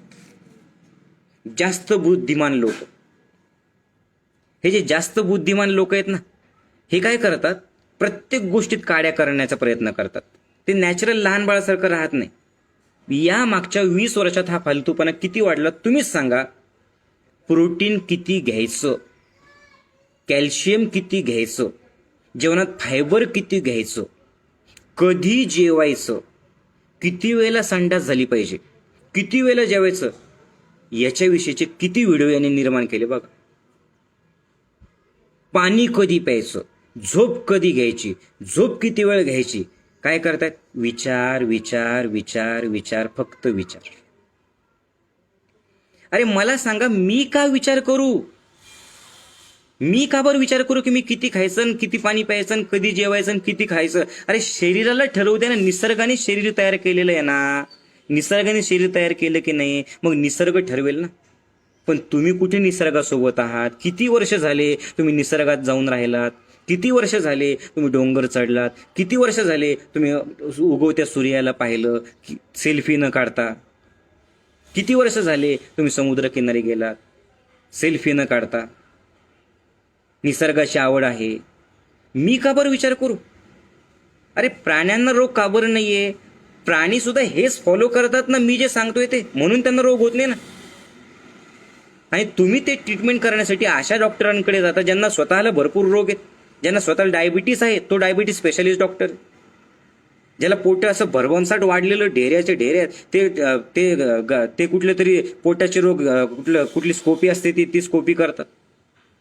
मी ते सांगतो, तुम्ही स्वतः अगोदर करा ना. तुम्ही का नाही करत? आणि तुम्ही बुद्धी लावता. आणि ती बुद्धी लावल्यामुळे काय होतं? तुम्हाला शरीराची भाषा ओळखता येत नाही. तुम्हाला काही करण्याची गरज नाही. तुम्ही फक्त जास्त विचार करता. नीट आहे का? तुम्ही जसा विचार करतात ना, तसं शरीर भरून जातं. तुम्ही रोगांबद्दलच विचार केला ना, रोग येऊन जातात. अरे एकदा बघा तुम्ही, जगात आजपर्यंत कॅल्शियम किती घ्यायचं, फायबर किती घ्यायचं, प्रोटीन्स किती घ्यायचे, हे तुमच्या आईबाबांना विचारा. त्यांच्या लहानपणी असं कुणीतरी लिहून द्यायचं का? हे आज का लिहून देत आहेत? कॅल्शियमच्या गोळ्या का लिहून देत आहेत? प्रोटीनचे शेक का लिहून देत आहेत? कारण याच्या पाठीमागे आर्थिक कारण आहे. त्याच्या कंपन्या निघालेल्या आहेत. छत्रपती शिवाजी महाराजांचे जे मावळे आहेत, तुम्ही मला सांगा, ते प्रोटीन शेक घेऊन लढायला जायचे का?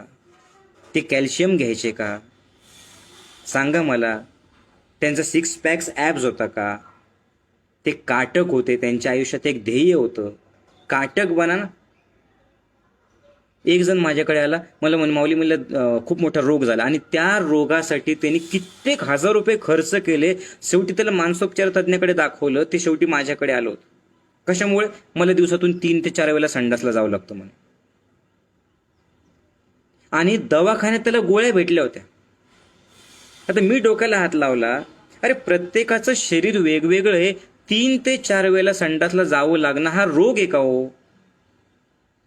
हा रोग नाही. एखाद्याला जावं लागू शकतं. त्याचं आतडं तसं आहे, त्याची सिस्टीम तशी आहे. पण त्याच्यासाठी ते गोळ्या घेतात का बरं? जास्त विचार करणारे लोक आहेत ना. त्यांना सगळं माहिती आहे. L1 मणका कुठे असतो, L2 मणका कुठे असतो, गुडघ्याची गादी कशी फाटते, त्यांना सगळं माहिती आहे. ते आपल्याला शिकवायला बसलेले लोक आहेत. प्रोटीन्स किती घ्यायचं. अरे हे जे प्रोटीनचे नाटकं आहेत ना, लक्षपूर्वक आहे का? विश्वास नसेल तर अभ्यास करा. शरीराला वरतून मिळणाऱ्या प्रोटीन्सची आणि कॅल्शियमची गरज नाही. डोकं ठिकाणावर ठेवून ऐका.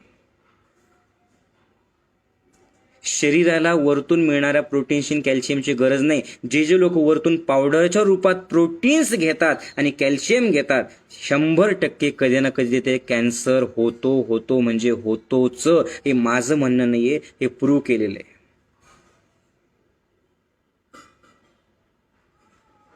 पण तुम्ही कुठं बघायला तयार आहे?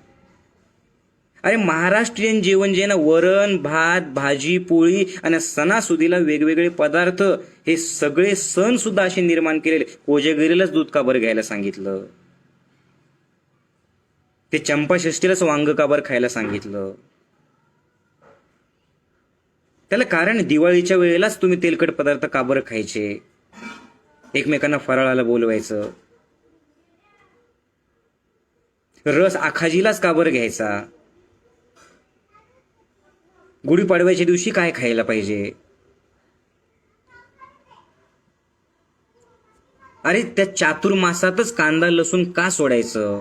आषाढी एकादशीपासून तर कार्तिकीपर्यंत का सोडायचं? या प्रत्येक गोष्टीच्या पाठीमागे या सायन्स आहे, विज्ञान आहे. शरीराचा, वातावरणाचा, आरोग्याचा, आहाराचा त्यांना अभ्यास होता, म्हणून त्यांनी ते सांगितलं. पण तुम्ही त्यांना खोटं ठरवतात.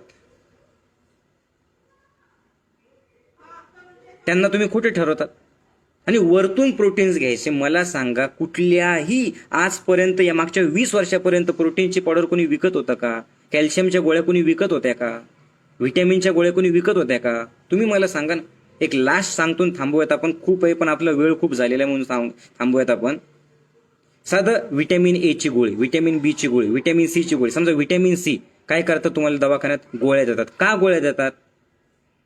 काय सांगायला पाहिजे त्यांनी? लिंबू पाणी घे, आवळा घे, मोसंबी खा, संत्री खा. उलट काय सांगतात, नाही त्यांनी सर्दी होईल म्हणे. अरे तू करून बघ रे बाबा. नीट आहे का? गाडी चालते कशामुळे चालते? इंजिनमुळे चालते. आता इंजिनमुळे गाडी चालते म्हणून वेगळं इंजिन वेगळं काढून ठेवा आणि इंजिनवर बसा. गाडी चालेल का? इंजिन चालेल का? अरे नुसतं इंजिनमुळे होत नाही. त्याला बेल्ट असतो, त्याला चाकं आहेत, चालवणारा आहे, त्याला स्टेअरिंग आहे. नाहीये? गाडीचं पूर्ण ते गाडीची बॉडी आहे की नाहीये? त्याच्यात हवा पाहिजे, त्याच्यात पेट्रोलची टाकी पाहिजे, ती जोडलेली पाहिजे. हे सगळ्यासोबत जर इंजिन असेल तरच काम करेल की नाही? हो नाही बोला. यस. व्हिटॅमिनच्या गोळ्या म्हणजे काय माहिती? व्हिटॅमिनच्या गोळ्या म्हणजे समजा मोसंबीतलं व्हिटॅमिन सी आहे, ते काढलं म्हणजे काय? फक्त इंजिन काढून बाजूला ठेवलं, चालेल? मोसंबीमध्ये जे वेगवेगळे 1000 बाकीचे घटक आहेत, त्या घटकासोबत व्हिटॅमिन सी गेलं तरच शरीरावरती कार्य करणार आहे. आणि यांनी कंपन्यांनी काय केलं, त्यातलं फक्त व्हिटॅमिन सी म्हणजे काय? इंजिन वेगळं ठेवलं आणि तुम्हाला घ्या म्हणतायत. त्यांना पैसे भेटतात, तुम्ही ते घेताय, तुमचं समाधान होतंय. झालं, पैसे घातले. मोसंब्या घ्या ना त्याच्याऐवजी, नैसर्गिक आहार घ्या ना. पण ते तुम्ही करत नाहीत. प्रोटीन एवढे नाटकं. सगळ्यात मोठा फालतूपणा आता प्रोटीनचा निर्माण झालेला आहे. प्रोटीन घ्या, प्रोटीन्सची पावडर घ्या, प्रोटीन्सची पावडर घ्या. का बरं? जिम मध्ये जाणारे पोरं तर प्रोटीन्स घ्यायला पाहिजे, प्रोटीन घ्यायला पाहिजे. अरे शेतात मरोस तर काम करणाऱ्या माणसापेक्षा तर तू खूप कमी काम करतो. मग शेतातला शेतकरी हा प्रोटीनची पावडर घेतो. किती वजन उचलतो रे तू असं? पण तुम्हाला सांगितलं चिकनच खायला पाहिजे, मटनच खायला पाहिजे, तुम्हाला शाकाहारीच अंडेच खायला पाहिजे. हे तुम्हाला शिकवलं का बरं? कारण त्याच्यात त्यांचा खूप मोठा व्यावसायिक आर्थिक फायदा आहे त्यांचा. तुम्हाला हे पटणार नाही का बरं? तुम्हाला ऍक्च्युली तुमच्या मनाला पटेल पण जिभेला पटणार नाही तुमच्या.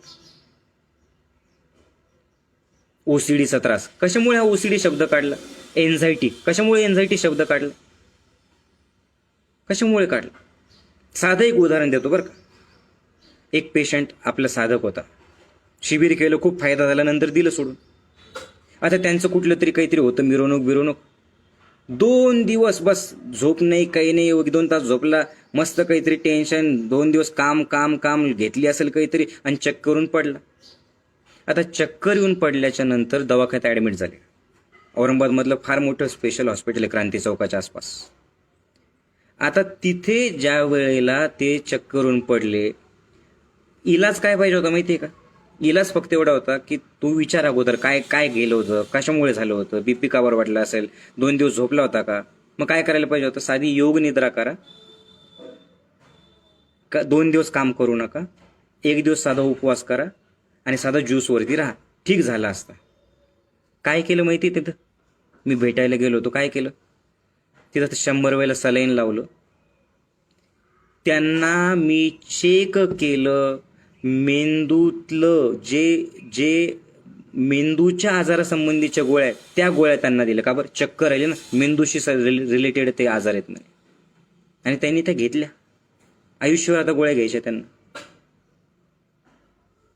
अरे 2 दिवस जर विश्रांती घेतली तर शरीर त्याचं ठीक करेल की नाही? पण तुमचा विश्वास जीवनशैलीवरती नाही, तुमचा कागदाच्या रिपोर्टवरती विश्वास आहे, आत्मशक्तीवरती विश्वास नाही. करतायत का प्राणायाम तुम्ही रेग्युलरली? करतायत का ध्यान रेग्युलरली? ध्यान प्राणायाम सुद्धा कधी? रोग आल्याच्या नंतर. काय खरंच तुम्ही. आणि याच्यात माझा काही स्वार्थ नाही हो. एन्झायटी डोक्यात टाकलं तुला एन्झायटी, हे पागल एन्झायटी करत फिरतं. कशामुळे एन्झायटी कशामुळे येते? कारण जास्तीचे विचार, नकारात्मक विचार, या विचारांवर अजून विचार. नाही माझ्या डोक्यात विचारच येतात. अरे तू अगोदर बोल ना, म्हण ना अगोदर मी आरोग्य संपन्न आहे म्हण. आणि हे विचार निर्माण कुठून होतात? मंदिरात गेलं तर मंदिराचे विचार निर्माण होतील, बरोबर आहे. जर का समजा तुम्ही दारूच्या दुकानात गेला तर तिथं दारूचेच विचार निर्माण होतील. विचार निर्माण होतात वातावरणातून. मग तुम्ही वातावरण बदला ना. चांगल्या लोकांसोबत राहा, प्राणायाम करणाऱ्या लोकांसोबत राहा, निर्व्यसनी लोकांसोबत राहा, आनंदी लोकांसोबत राहा. जे रोगांबद्दल बोलतायत त्यांच्यासोबत नका राहू, जे आरोग्याबद्दल बोलतायत त्यांच्यासोबत तुम्ही राहा. रोगांचा विचार चार करू नका. चार रोगांचा विचार, मला रोग आहे, मला रोग आहे, मला रोग आहे. तुम्ही मानलं की तुम्हाला रोग आहे तर तुम्हाला रोग आहे. तुम्ही मानलं की मी रोगांमधून दूर होऊ शकतो तर रोगांमधून दूर होऊ शकता. तुम्ही मान्य केलं स्वतःला की यस मी बरा होणार आहे. अरे कित्येक लोक असे बरे झालेले आहेत. ज्यांना असं जे आहेत ना असे की माझ्या पाठीच्या आजारी मनक्यात गॅप आहे, मनक्यात गॅप आहे. यूट्यूबवरती भीष्मराज बाम सरांची मुलाखत आहे, एकदा बघा. निखिल वागळेंनी घेतलेली मुलाखत आहे. भीष्मराज बाम ग्रेट भेट या सदराखाली. ज्यांना ज्यांना काही दुखतंय ना त्यांनी भीष्मराज बाम सरांची मुलाखत बघा. लाजा वाटतील आपल्याला स्वतःच्या की साले एवढ्या कमी वयात आपण हे करून घेतलेलं आहे आणि त्यांनी काय केलं. मी आता सांगत नाही जसं, तुम्ही फक्त ती मुलाखत बघा एकदा भीष्मराज बाम सरांची. खूप साध्या साध्या गोष्टी आहेत. वातावरण असं वातावरण ठेवा. साधं घरात तुम्ही राहताय, घरातलं वातावरण कसं पाहिजे हो. तुमच्या खिडक्या उघड्या पाहिजे. तुम्ही एसी मध्ये झोपलं नाही पाहिजे. एसी असू द्या ना, एखाद्या वेळेला आला ठीक आहे, एसी राहू द्या ना घरात. एसी माझ्या पण आहे, अगदीच क्वचित कधीतरी पाहिजेत. पण गच्चीवरती आता उन्हाळा आहे ना, आजपासून तुम्ही गच्चीवरती झोपायला सुरुवात करा. तुम्ही गच्चीवरती झोपायला सुरुवात केल्यानं तुमचे अनेक रोग आपोआप दूर होतील. कारण निसर्गातलं आपोआप तुम्हाला ती हवा मिळते. तुम्ही बघा ना, तुम्ही जिथे स्वयंपाक करताय तिथे प्रकाश पडला पाहिजे, सूर्यप्रकाश पाहिजे. घरात हवा खेळती झाली पाहिजे. तुम्ही बघा किती साध्या साध्या गोष्टी आहेत. वातावरण कसं बदलतील तुम्हाला. कशापासून शरीर तयार झालेलं आहे. पृथ्वी, आप, तेज, वायू आणि आकाश. मग तुम्ही मातीत खेळले पाहिजे.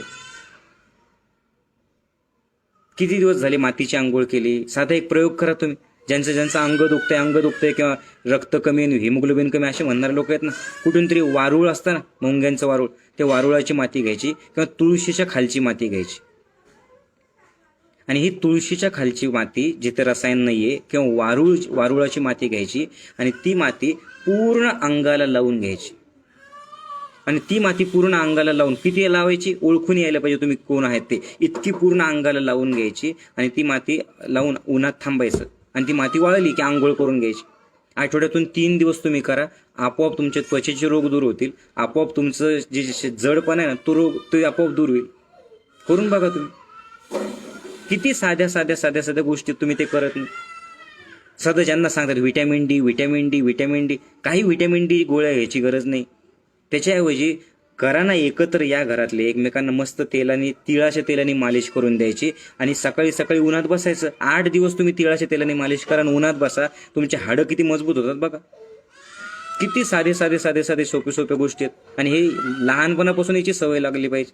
पण हे रोगांबद्दल विचार करणारे जास्तीचे लोक आहेत ना, ते सगळं सांगतात बरं का. एन्झायटीमध्ये असं होतं, OCD मध्ये असं होतं, हार्ट प्रॉब्लेम मध्ये असं होतं, याच्यात असं होतं. का बरं, खूप नॉलेज घेतलेलं त्यांनी.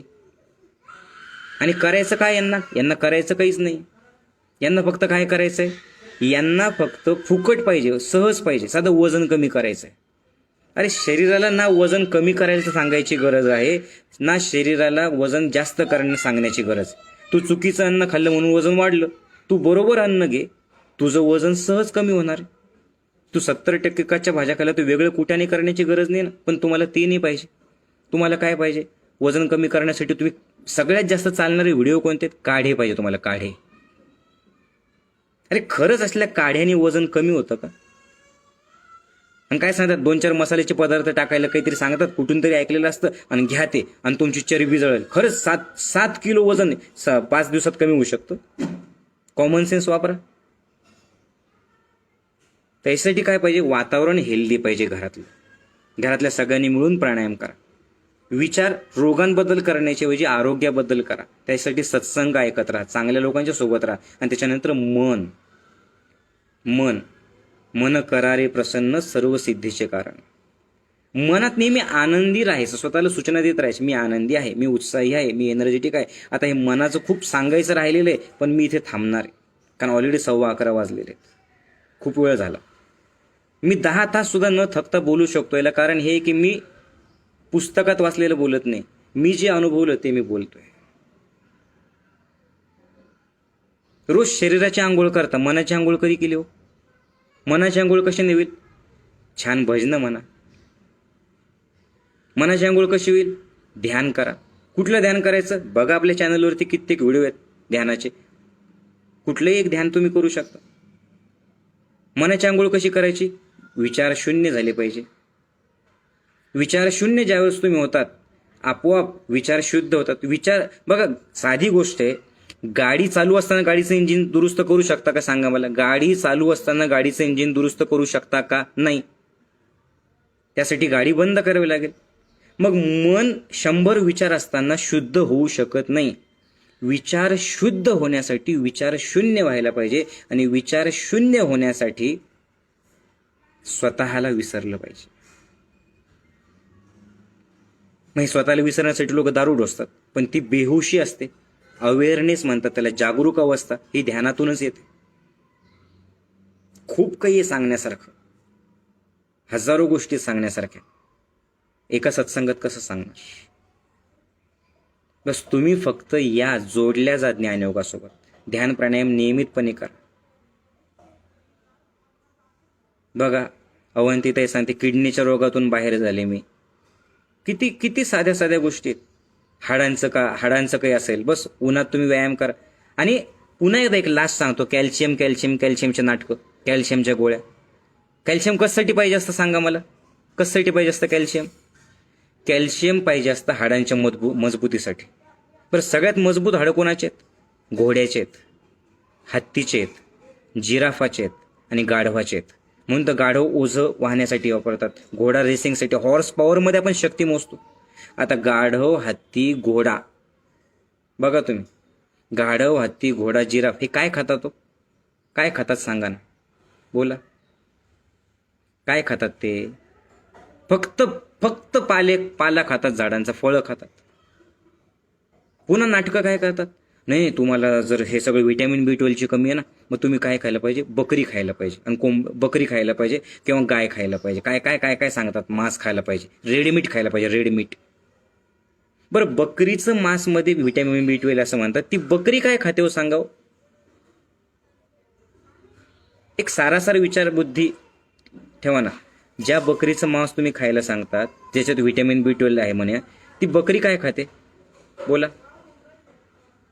ती गाय काय खाते? ते सगळे शाकाहारी. शेवटी हे कसं आहे, तुम्ही तुमच्या मर्जीचे मालक आहे बाबा. तुम्हाला जे वाटलं ते तुम्ही करा. जिथं जोडल्या जायला पाहिजे, आणि ते घरात बसून नाही होऊ शकत, 4 भिंतीच्या आड मध्ये बसून नाही होऊ शकत. त्यासाठी आपले चैतन्य वन औरंगाबादमध्ये आहे, अतिशय सुंदर असं 6 दिवसांचं शिबिर आहे. ना तिथे तुम्हाला उपाशी ठेवतात, ना तिथे कुठल्या बाबाचा कुठला मंत्र दिला जातो, काहीही नाहीये. बस अगदी सहज सुंदर असं आपलं शिबिर. रोज भरपूर गोपाळकाला तुम्हाला वरण, भात, भाजी, पोळी तिथे दिल्या जाते. तिथं स्वीट दिल्या जातं. तिथं 7 तास झोप दिल्या जाते.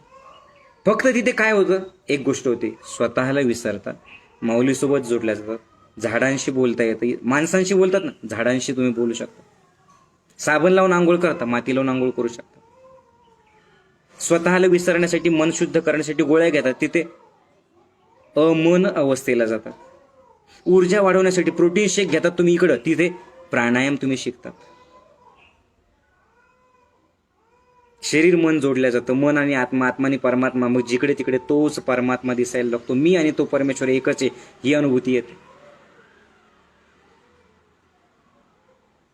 मग सकाळी आम्हाला भूक लागलीच माऊली, तर काय करायचं असे काही प्रश्न विचारले. फळं खा ना, भरपूर फळं खा, काही हरकत नाही.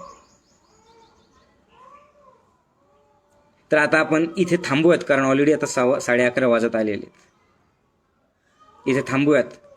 फक्त एवढंच लक्षात ठेवा की हे जे सगळं आहे, हे तुमच्यासाठी तळमळीने मी सांगतोय. हे तुमच्यासाठी सांगतोय. तुम्हाला हे करायचं तर करा, नसल करायचं नका करू. शेवटी तुम्ही तुमच्या मर्जीचे मालक आहात, एवढं लक्षात ठेवा. तुम्ही तुमच्या मर्जीचे मालक आहेत.